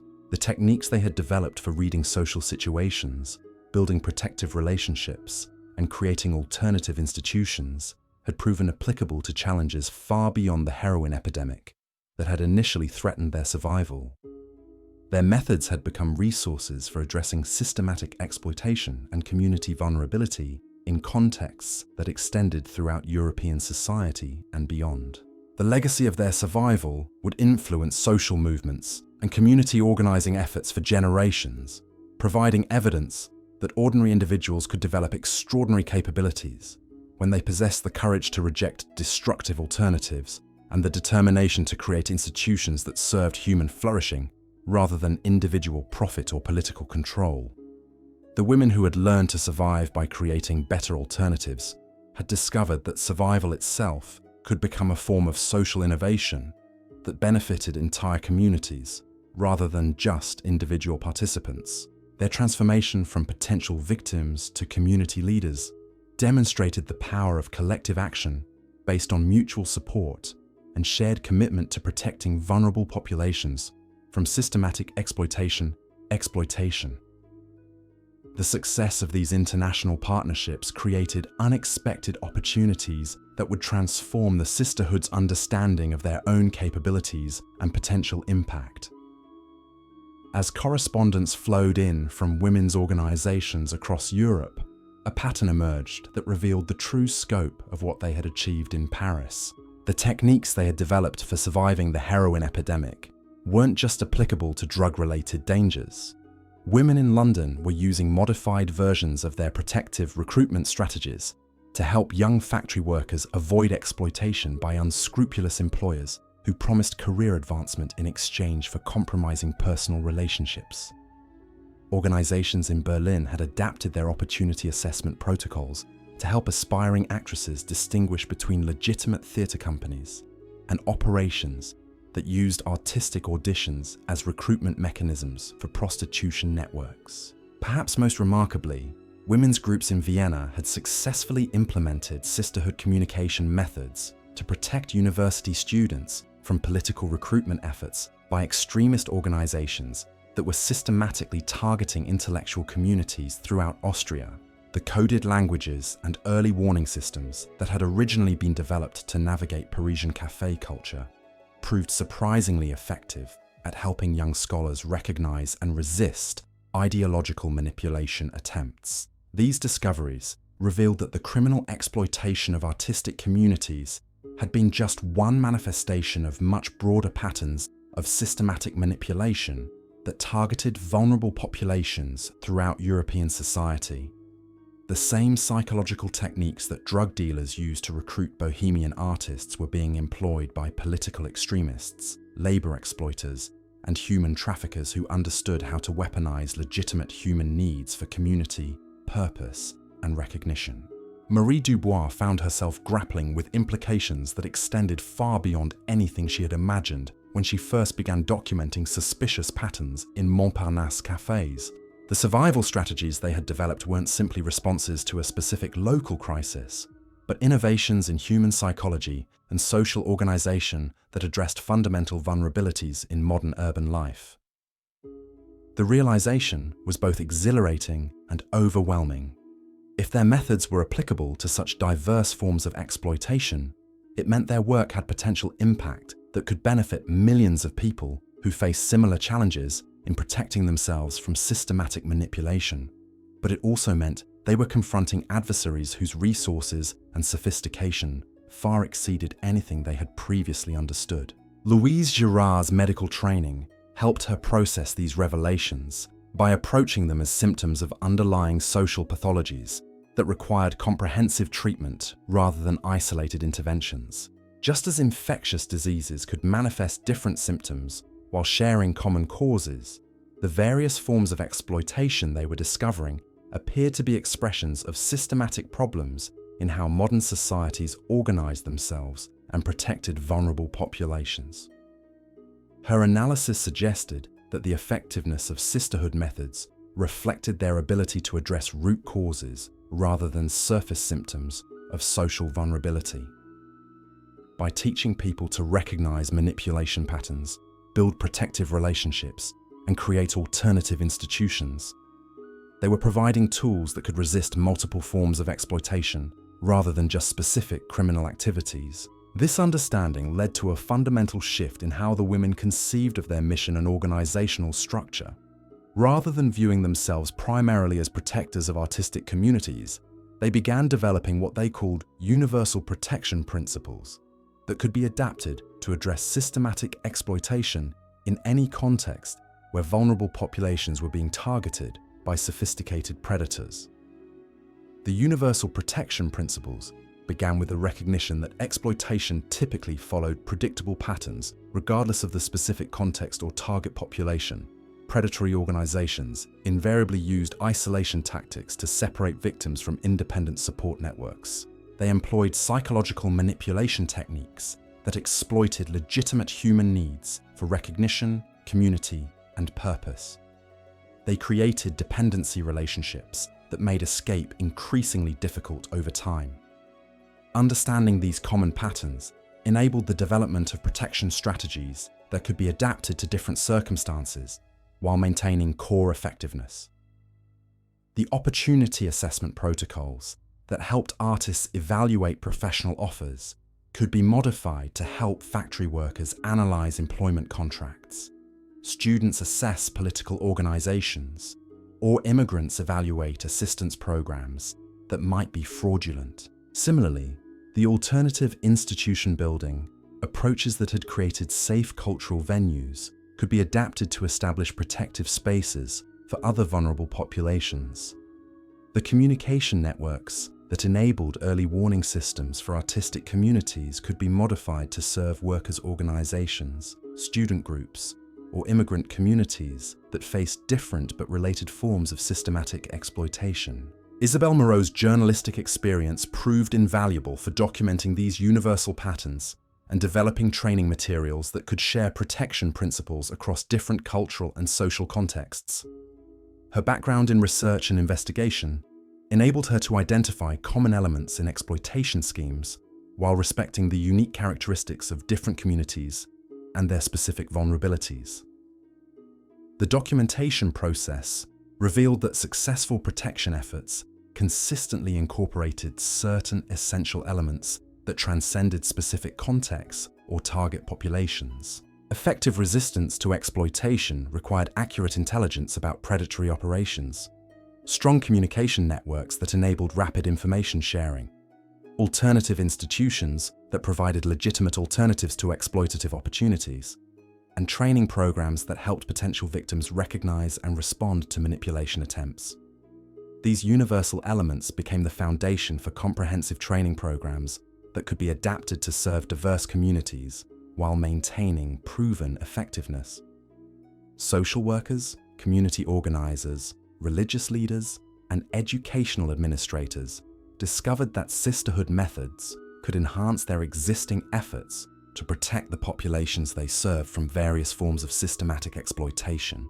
The training programs attracted participants from throughout Europe who were struggling with challenges that appeared different on the surface but shared fundamental characteristics with the problems the sisterhood had learned to address. Youth program directors dealing with gang recruitment, women's shelter coordinators confronting human trafficking, and immigrant service providers facing fraudulent assistance schemes found that protection principles developed in Parisian artistic communities were directly applicable to their work. The expansion into comprehensive social protection training created new opportunities for the sisterhood to develop sustainable funding sources that could support their ongoing operations while maintaining their independence from government agencies or other institutions that might compromise their effectiveness. Training fees and consultation contracts provided revenue streams that enabled professional staff development and organizational growth without requiring dependence on grants or subsidies that might come with restrictive conditions. But perhaps most importantly, the universal protection approach enabled the women to maintain their original commitment to serving artistic communities while expanding their impact to benefit much broader populations. Rather than abandoning their roots in Bohemian culture, they used their success in that context as a foundation for addressing similar challenges faced by vulnerable people throughout European society. The integration of community-specific services with universal protection principles created organizational structures that were both deeply rooted in particular communities and broadly applicable to diverse social contexts. Artists continue to receive specialized support that address their unique vulnerabilities and needs, while the methods developed through that work benefited factory workers, students, immigrants, and other populations that faced related forms of systematic exploitation. This balanced approach proved remarkably effective at maintaining the authentic community connections that had enabled the sisterhood's original success while expanding their capabilities to serve much larger populations.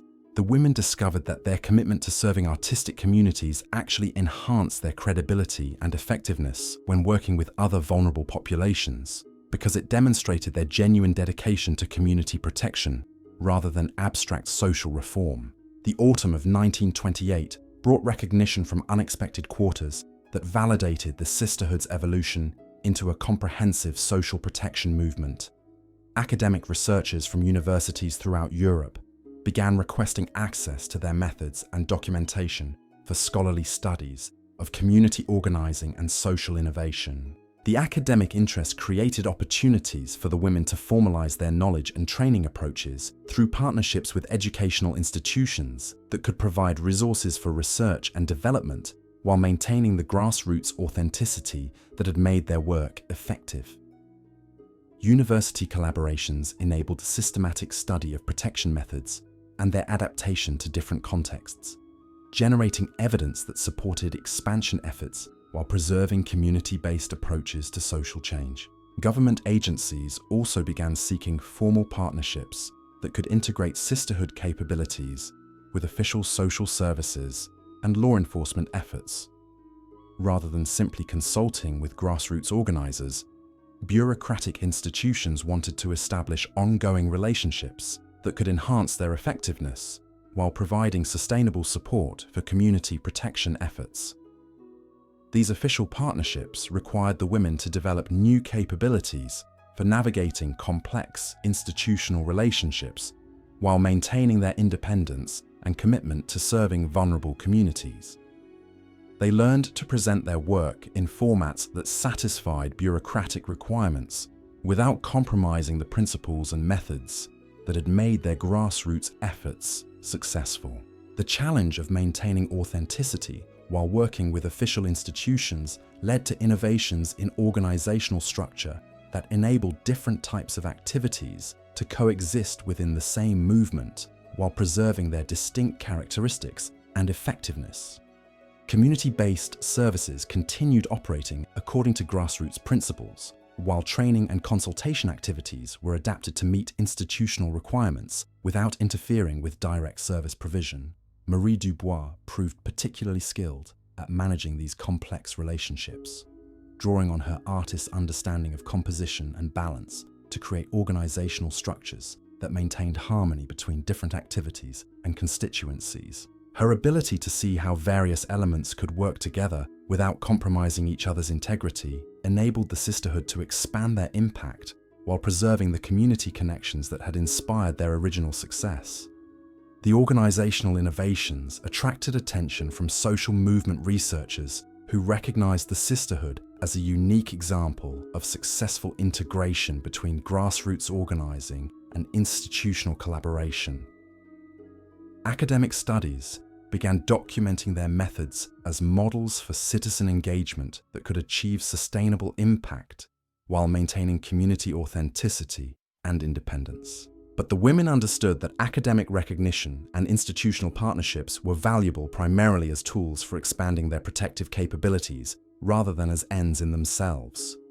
Their ultimate success would be measured by their ability to help vulnerable people avoid exploitation and build fulfilling lives within supportive communities, not by the recognition they received from official institutions or scholarly observers. This understanding kept them focused on continuous improvement of their protection methods and expansion of their services to reach more people who needed assistance. Each success story from a person who had avoided exploitation or escaped from dangerous situations provided motivation for developing new approaches and reaching additional communities that faced similar challenges. Louise Girard began developing what she called impact tracking systems that could document the long-term outcomes of sisterhood interventions while protecting the privacy and security of the people they served. These systems enabled continuous evaluation and improvement of protection methods, while generating evidence that could support expansion efforts and secure additional resources for community services. The impact tracking revealed that sisterhood interventions were producing sustained positive outcomes that extended far beyond immediate crisis prevention. People who received protection services typically went on to develop successful careers stable relationships, and community leadership roles that enabled them to help others avoid similar dangers. More importantly, many protection recipients became active participants in sisterhood activities, creating multiplier effects that expanded the organization's capabilities while deepening its community connections. The network grew organically as grateful recipients became protective resources for subsequent generations of vulnerable individuals who needed assistance. The winter months brought new challenges that tested the sisterhood's ability to maintain their expanding operations while adapting to evolving threats from criminal organizations that had learned to counter some of their protection methods. Success had made them more visible to hostile forces that were developing increasingly sophisticated approaches to circumventing community-based protection efforts. The criminal organizations had studied sisterhood methods extensively and were beginning to implement counter-strategies that exploited weaknesses in community protection approaches. Rather than simply trying to overwhelm grassroots defenses through superior resources, hostile forces were developing manipulation techniques specifically designed to turn community protection networks against themselves. The new threats required innovations in security and communication that could maintain the openness and accessibility that made sisterhood services effective while protecting against infiltration attempts that were becoming increasingly difficult to detect. The women had to develop new levels of operational sophistication while preserving the authentic community relationships that enabled their protective work. Isabel Moreau's investigation revealed that criminal counter-strategies were being coordinated internationally through networks that shared intelligence about community protection efforts and developed standardized approaches to undermining grassroots organizing activities. The scope of organized opposition suggested that the sisterhood's success had attracted attention from forces that viewed effective community protection as a threat to their broader exploitation operations. This realization forced another fundamental reassessment of the organization's position and capabilities. The women understood that their continued success would require them to match the sophistication and coordination of international criminal networks while maintaining the community authenticity and grassroots principles that had made their original work effective. The challenge was enormous, but the women who had survived the heroin epidemic through intelligence, cooperation, and unwavering commitment to community protection were prepared to face whatever tests the future might bring.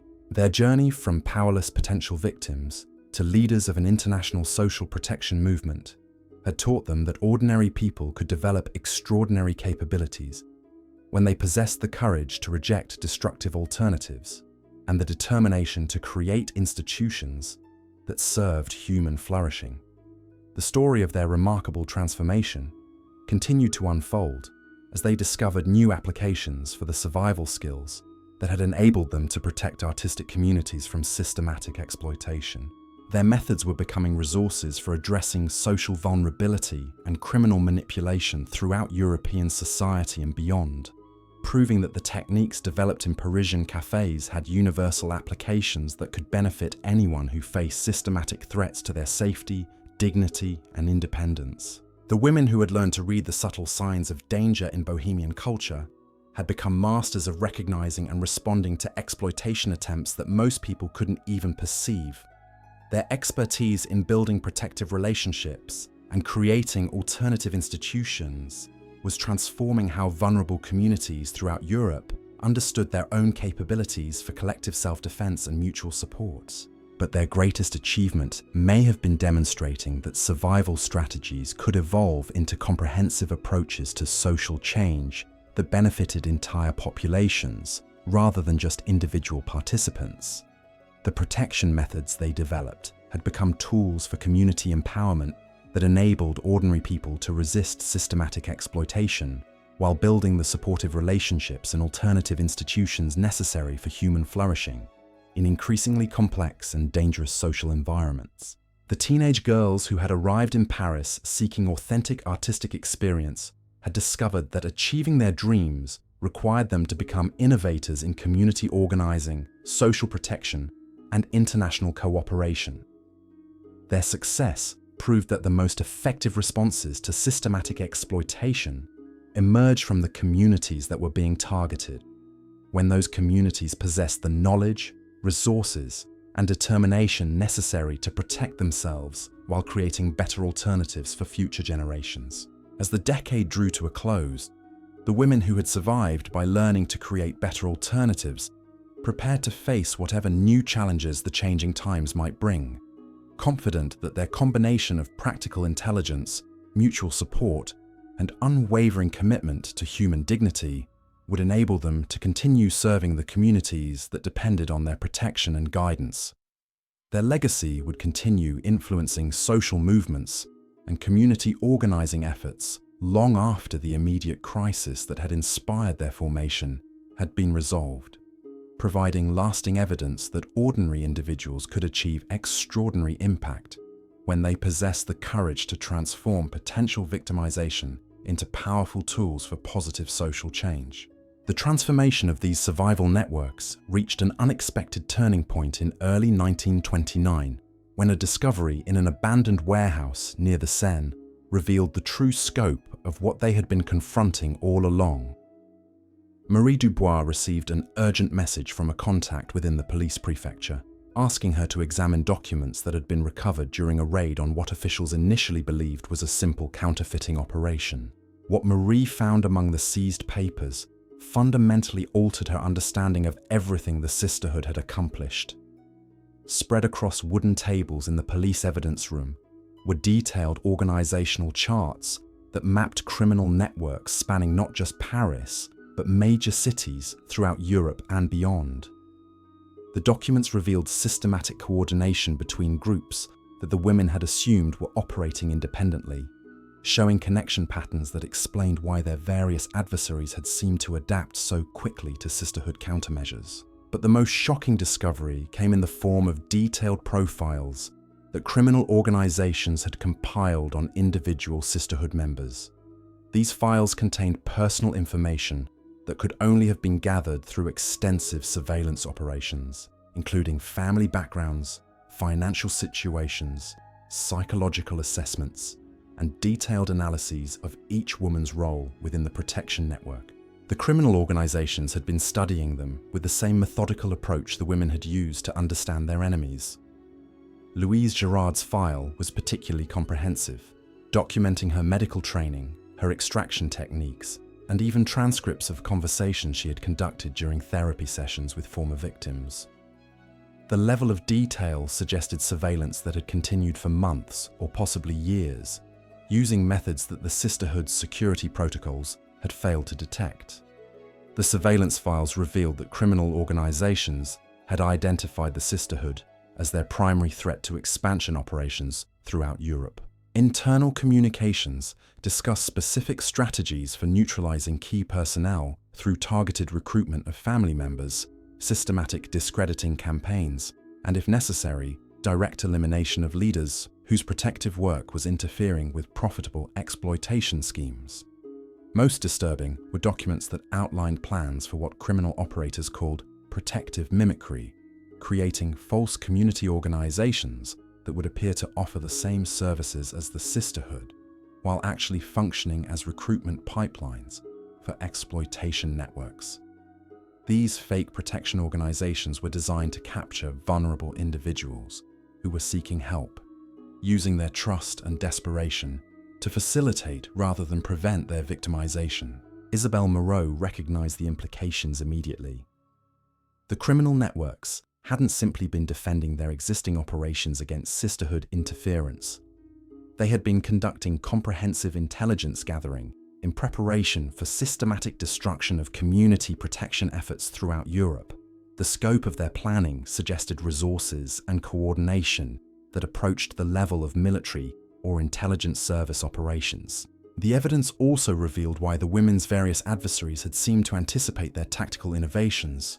With such consistent accuracy, criminal organizations had been sharing detailed reports about sisterhood methods, enabling rapid adaptation of countermeasures that could be deployed simultaneously across multiple cities whenever new protection techniques were implemented. This discovery forced the women to confront the possibility that their expansion efforts had actually been providing criminal networks with valuable intelligence about community protection methods that could be used to develop more effective exploitation strategies. Their success in training other organizations might have inadvertently strengthened the very forces they were trying to combat.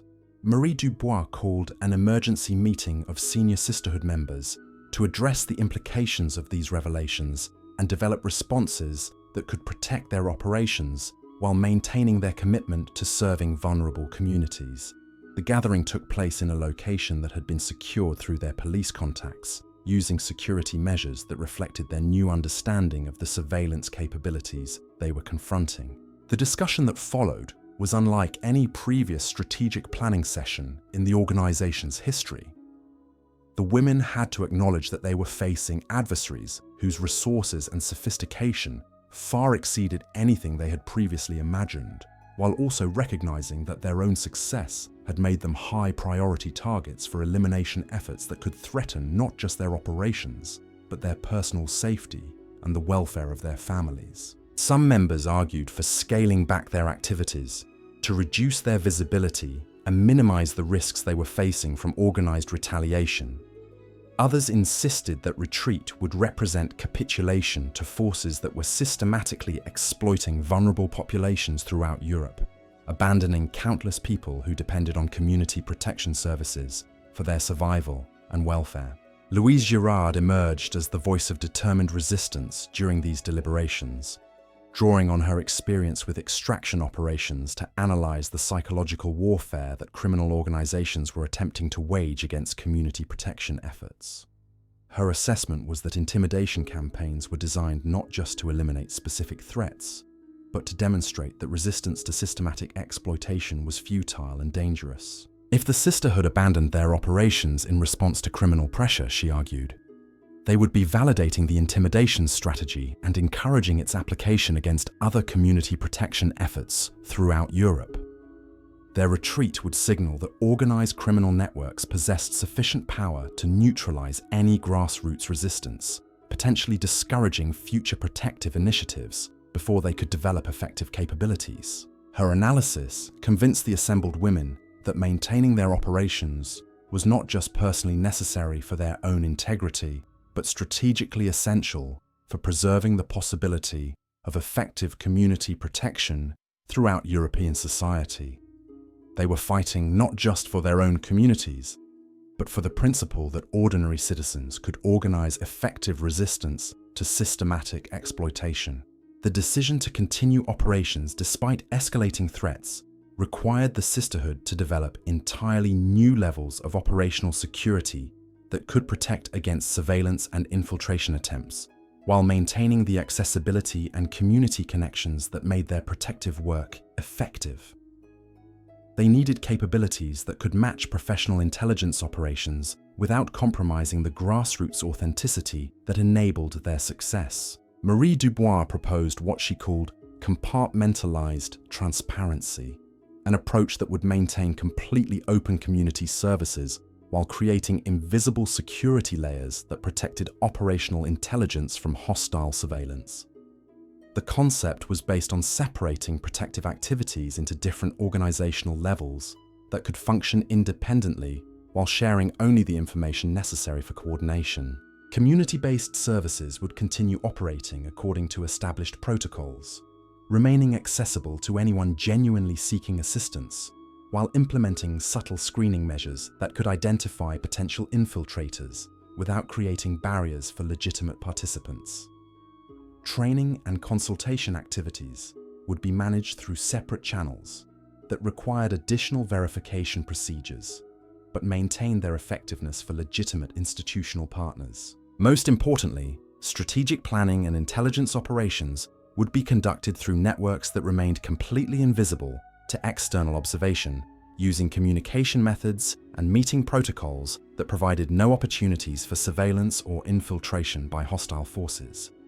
These security measures would be known only to senior members who had demonstrated long-term commitment to sisterhood values and had been thoroughly vetted through multiple verification procedures.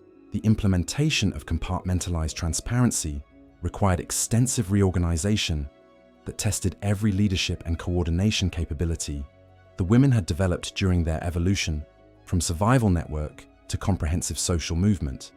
Personnel had to be reassigned to different operational levels based on their security clearances and specialized skills, while maintaining the personal relationships and community connections that enabled effective protective work. Louise Girard took responsibility for developing the security protocols that would govern access to different organizational levels, drawing on her extraction experience to create verification procedures that could distinguish between genuine community commitment and sophisticated infiltration attempts. Her approach emphasized behavioral consistency over extended periods rather than single verification events, making it extremely difficult for hostile operatives to maintain false identities long enough to gain access to sensitive operations. The security measures proved their effectiveness within weeks of implementation, when multiple infiltration attempts were detected and neutralized before they could compromise sensitive operations or gather useful intelligence about sisterhood methods and personnel. Criminal operatives who had expected to easily penetrate community protection networks found themselves excluded from meaningful access while remaining unaware that their infiltration attempts had been identified. Meanwhile, legitimate community services continued operating without interruption, maintaining their reputation for accessibility and effectiveness while actually becoming more secure than they had ever been previously. The compartmentalized approach enabled the women to provide protective services to more people than ever before, while simultaneously developing intelligence capabilities that could support broader resistance efforts against systematic exploitation. Isabelle Moreau's journalistic skills proved essential for managing the intelligence operations that emerged from enhanced security protocols. Her experience in research and investigation enabled the development of systematic approaches to gathering information about criminal network activities while maintaining operational security that protected sisterhood operations from retaliation. The intelligence gathering revealed that criminal organizations were indeed planning coordinated attacks against community protection efforts throughout Europe, using methods that combined direct intimidation with sophisticated propaganda campaigns designed to discredit grassroots organizing activities. The attacks were scheduled to coincide with expansion of exploitation operations into new territories where community protection networks had not yet been established. This intelligence enabled the sisterhood to warn their international partners about impending threats while developing coordinated defensive measures that could protect community organizations throughout Europe from systematic attack. The early warning systems that had originally been created to help individual artists avoid exploitation were adapted to serve entire networks of protective organizations that face similar dangers from organized criminal retaliation.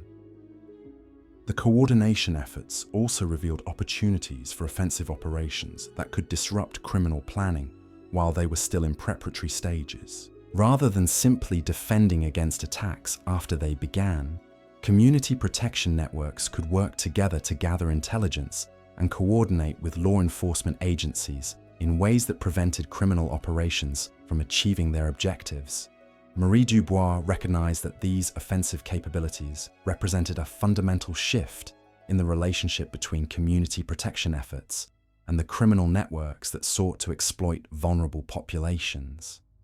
The sisterhood was no longer simply providing defensive services that helped people avoid victimization. They were developing capabilities that could actively disrupt exploitation operations and reduce the overall threat environment for vulnerable communities. The shift from defensive to offensive operations required new types of expertise and resources that challenged the organization's commitment to maintaining grassroots authenticity while developing professional capabilities.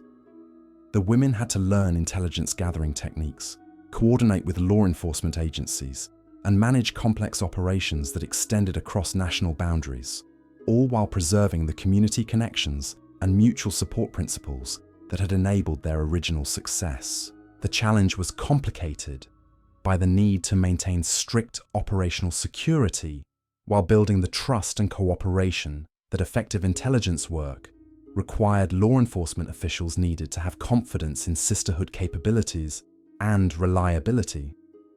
But providing too much information about community protection methods could compromise the security measures that protected ongoing operations from criminal retaliation. Louise Girard developed what she called graduated disclosure protocols that enabled the sharing of intelligence information according to carefully calibrated levels of trust and verification. Law enforcement partners received the information they needed to conduct effective investigations while remaining unaware of the specific methods and sources that had generated that intelligence. The protocols proved remarkably effective at building productive relationships with official agencies while maintaining the security that protected community operations. Police investigators received high-quality intelligence that enhanced their capabilities for disrupting criminal networks, while sisterhood operations remained protected from the infiltration attempts that often accompanied expanded law enforcement cooperation. The success of intelligence collaboration created opportunities for joint operations that could achieve results neither community organizations nor official agencies could accomplish independently.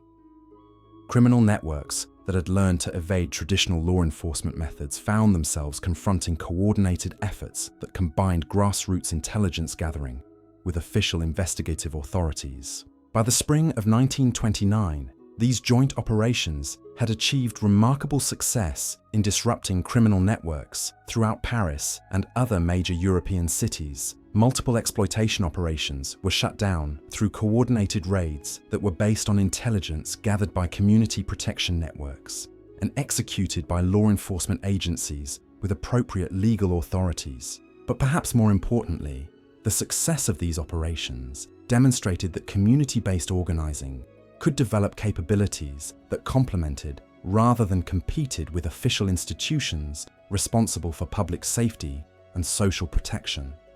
The women had proven that grassroots networks could become valuable partners in comprehensive approaches to addressing systematic exploitation and community vulnerability. The partnership model attracted attention from government agencies throughout Europe that were struggling with similar challenges related to protecting vulnerable populations from organized exploitation. Social service administrators, law enforcement officials, and policymakers began seeking consultation about adapting sisterhood methods to their own institutional contexts and community challenges. These consultation requests created new opportunities for expanding the impact of community protection principles while generating sustainable funding sources that could support continued operations and organizational development. Government contracts and institutional partnerships provided revenue streams that enabled professional staff development and resource acquisition without compromising the independence and community commitment that had made grassroots organizing effective. The integration of community organizing with institutional partnerships represented the culmination of the sisterhood's evolution from survival network to comprehensive social movement. The women had successfully demonstrated that grassroots initiatives could achieve sustainable impact by developing capabilities that served broader public interests while maintaining authentic connections to the vulnerable communities that had inspired their original efforts. Their success proved that effective responses to systematic exploitation required approaches that combined community-based intelligence gathering with official law enforcement capabilities, grassroots organizing with institutional resources, and local community knowledge with professional expertise in security and social protection. The teenage girls who had arrived in Paris seeking authentic artistic experience had become pioneers in community organizing and social protection, whose innovations were influencing approaches to vulnerability and exploitation throughout European society. Their journey from potential victims to leaders of international protective networks demonstrated that ordinary individuals could develop extraordinary capabilities when they possessed the courage to transform dangerous circumstances into opportunities for positive social change. As the decade concluded, the women who had survived the heroin epidemic through intelligence, cooperation, and unwavering commitment to community protection found themselves in positions they had never anticipated when they first began sharing information about suspicious activities in Parisian cafes. Their methods had become models for citizen engagement and social innovation that transcended the specific circumstances of their origins.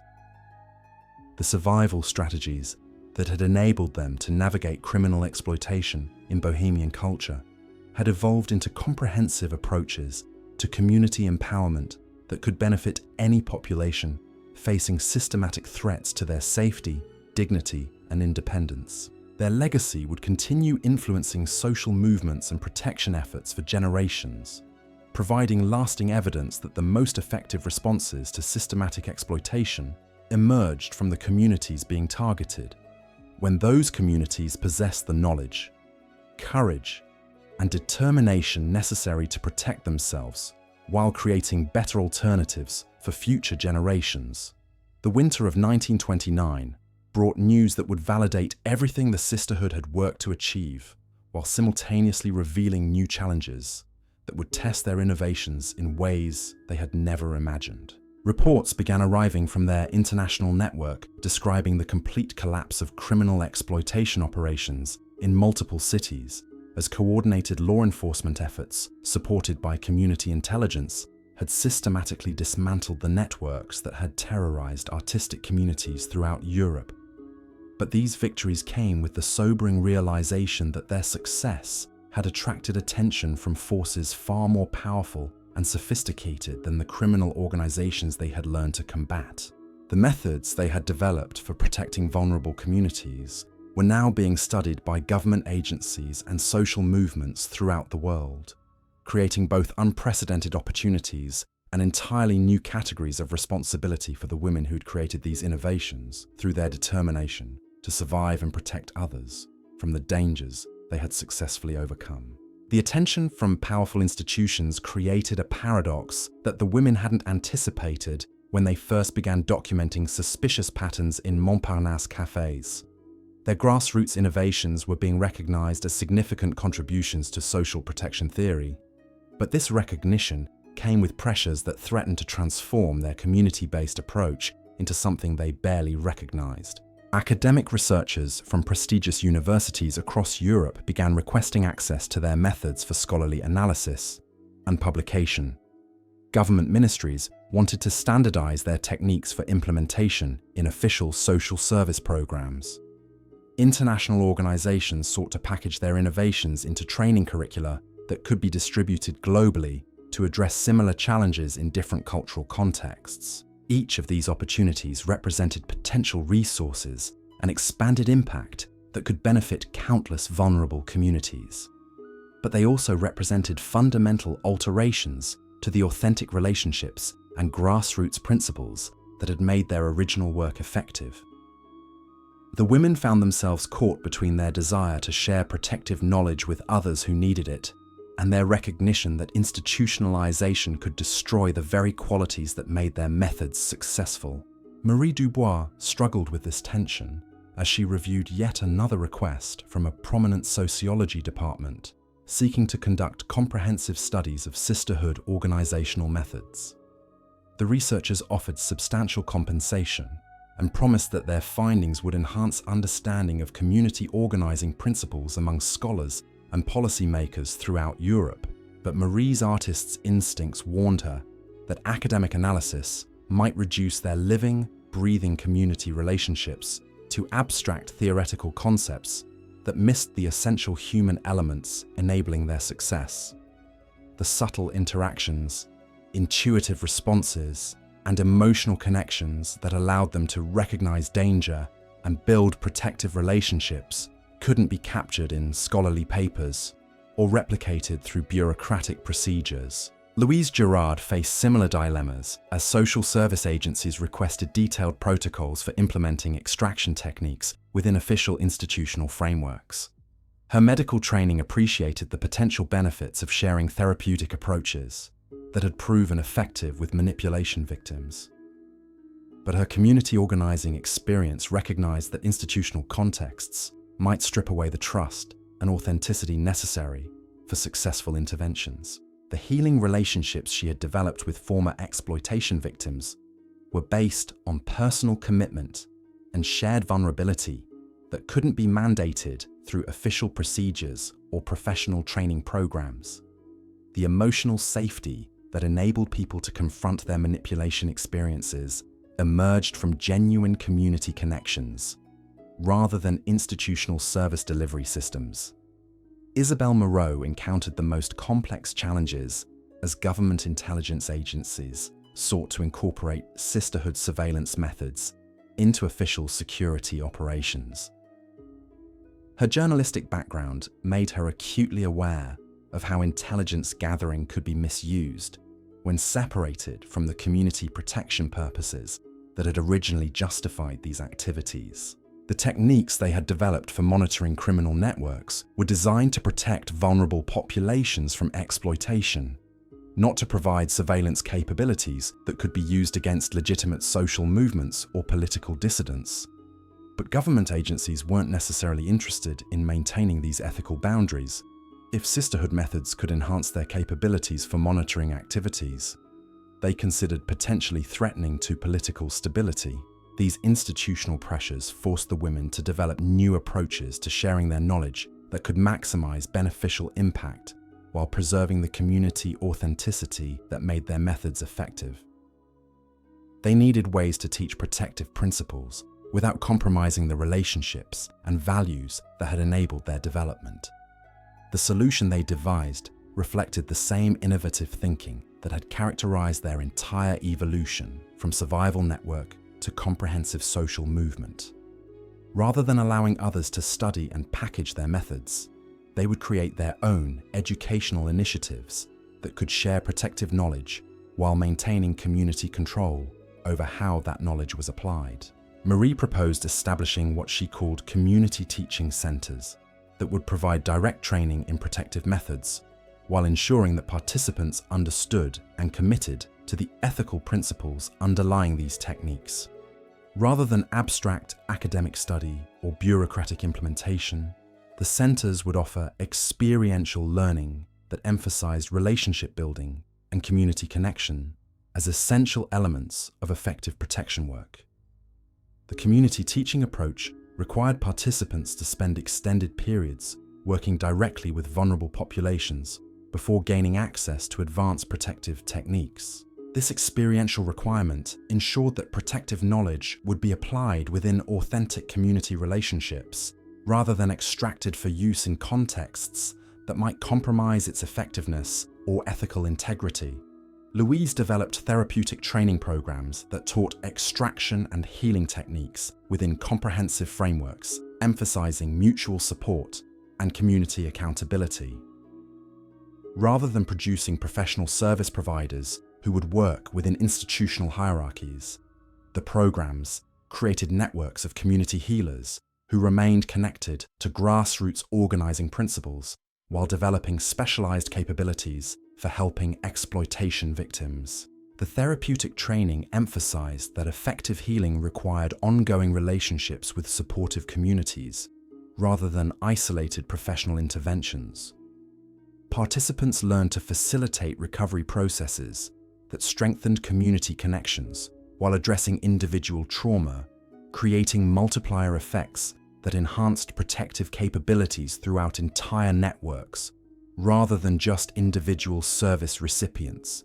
Isabel created intelligence training that taught surveillance and analysis methods within strict ethical frameworks that prioritize community protection over institutional advantage. Participants learned to gather information about threats to vulnerable populations while maintaining accountability to the communities they served, rather than external authorities who might have different priorities. The intelligence training emphasized that information gathering was only legitimate when it served community protection purposes and remained under community control.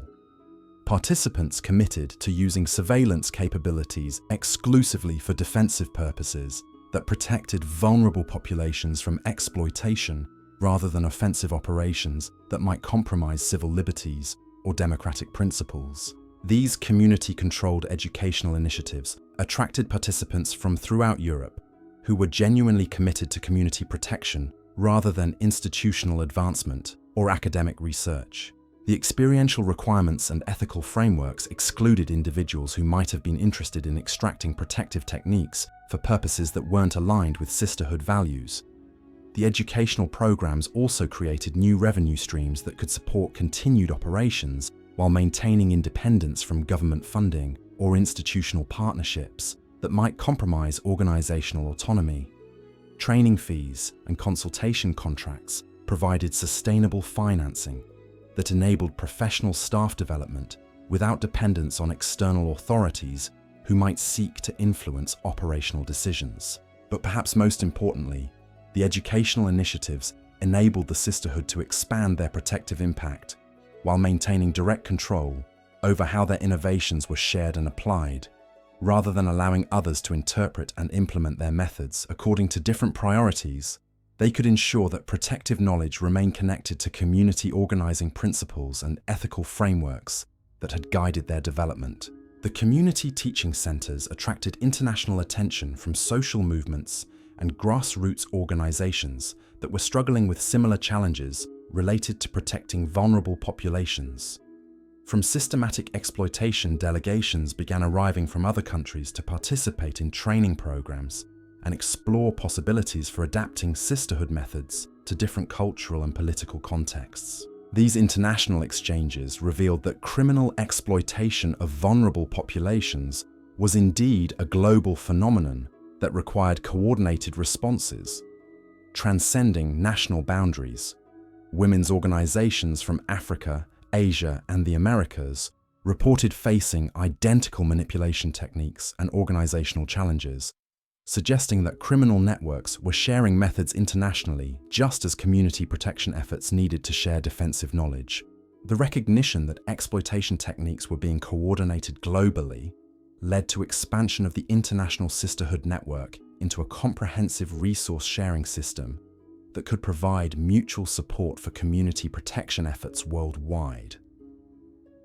The network enabled rapid dissemination of information about new threats and innovative protective responses, creating early warning systems that could help communities prepare for exploitation attempts before they became established. The global network also facilitated resource sharing that could assist community organizations facing challenges that exceeded their local capabilities. When criminal networks targeted protection efforts in one region, partner organizations from other areas could provide financial support, technical assistance, or temporary safe havens that helped maintain operations during crisis periods.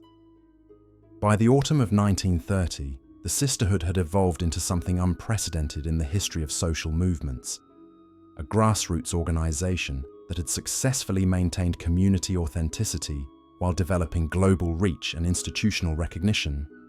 Their innovations were influencing community protection efforts throughout the world while remaining rooted in the authentic relationships and mutual support principles that had enabled their original survival. The transformation demonstrated that grassroots organizing could achieve sustainable international impact without sacrificing the community connections and ethical commitments that made local work effective. The women had learned to navigate complex relationships with powerful institutions while preserving their independence and commitment to serving vulnerable populations, according to principles they had developed through years of community organizing.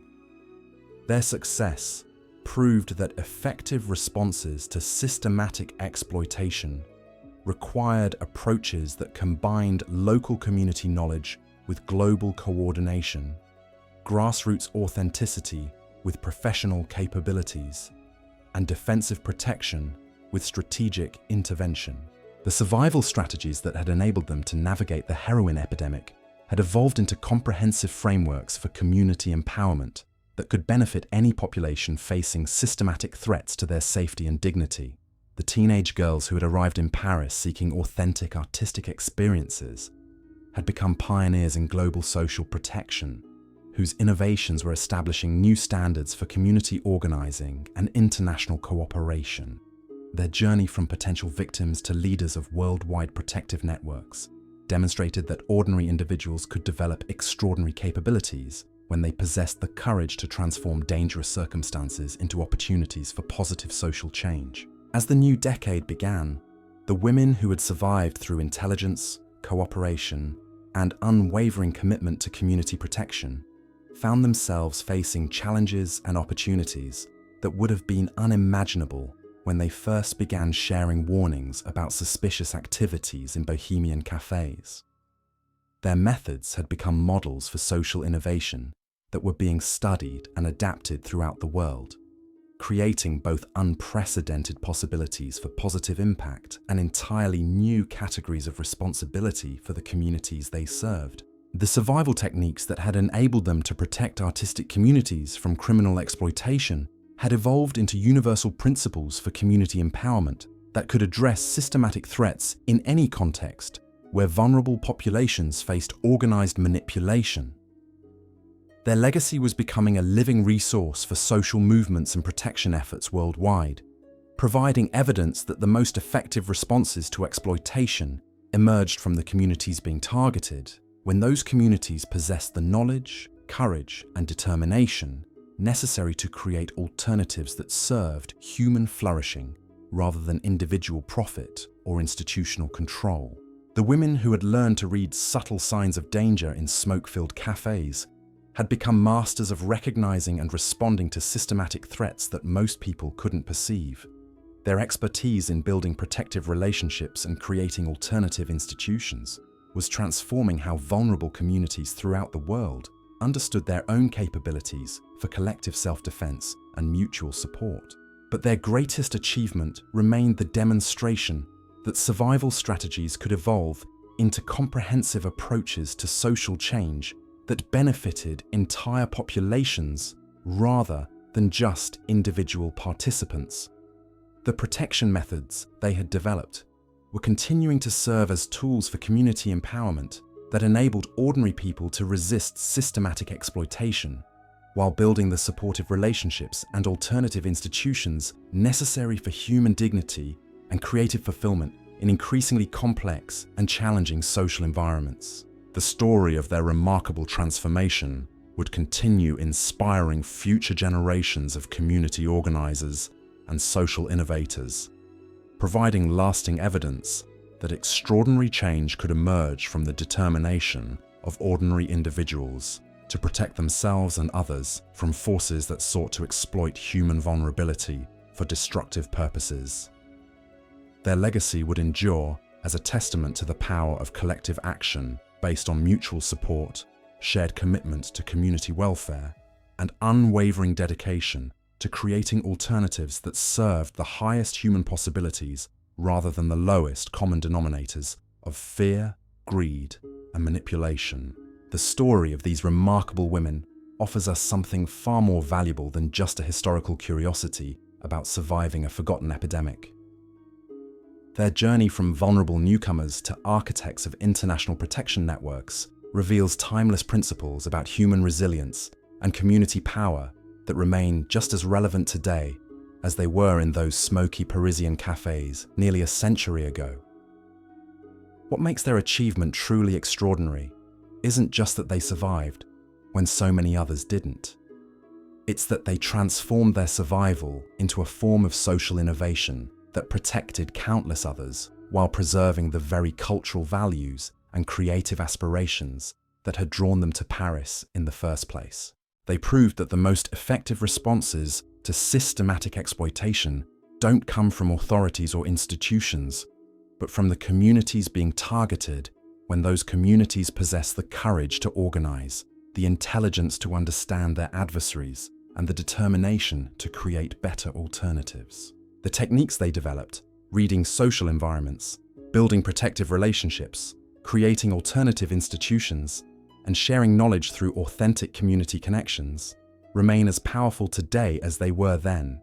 In our own era of sophisticated manipulation and systematic exploitation, their methods offer practical tools for recognizing danger, building resilience, and creating the kinds of supportive communities that enable human flourishing, rather than individual destruction. Perhaps their most important lesson is that survival itself can become a creative act when it's grounded in mutual support and shared commitment to protecting others from similar dangers. These women discovered that their greatest strength lay not in avoiding threats, but in transforming their understanding of those threats into resources that could benefit entire communities for generations to come.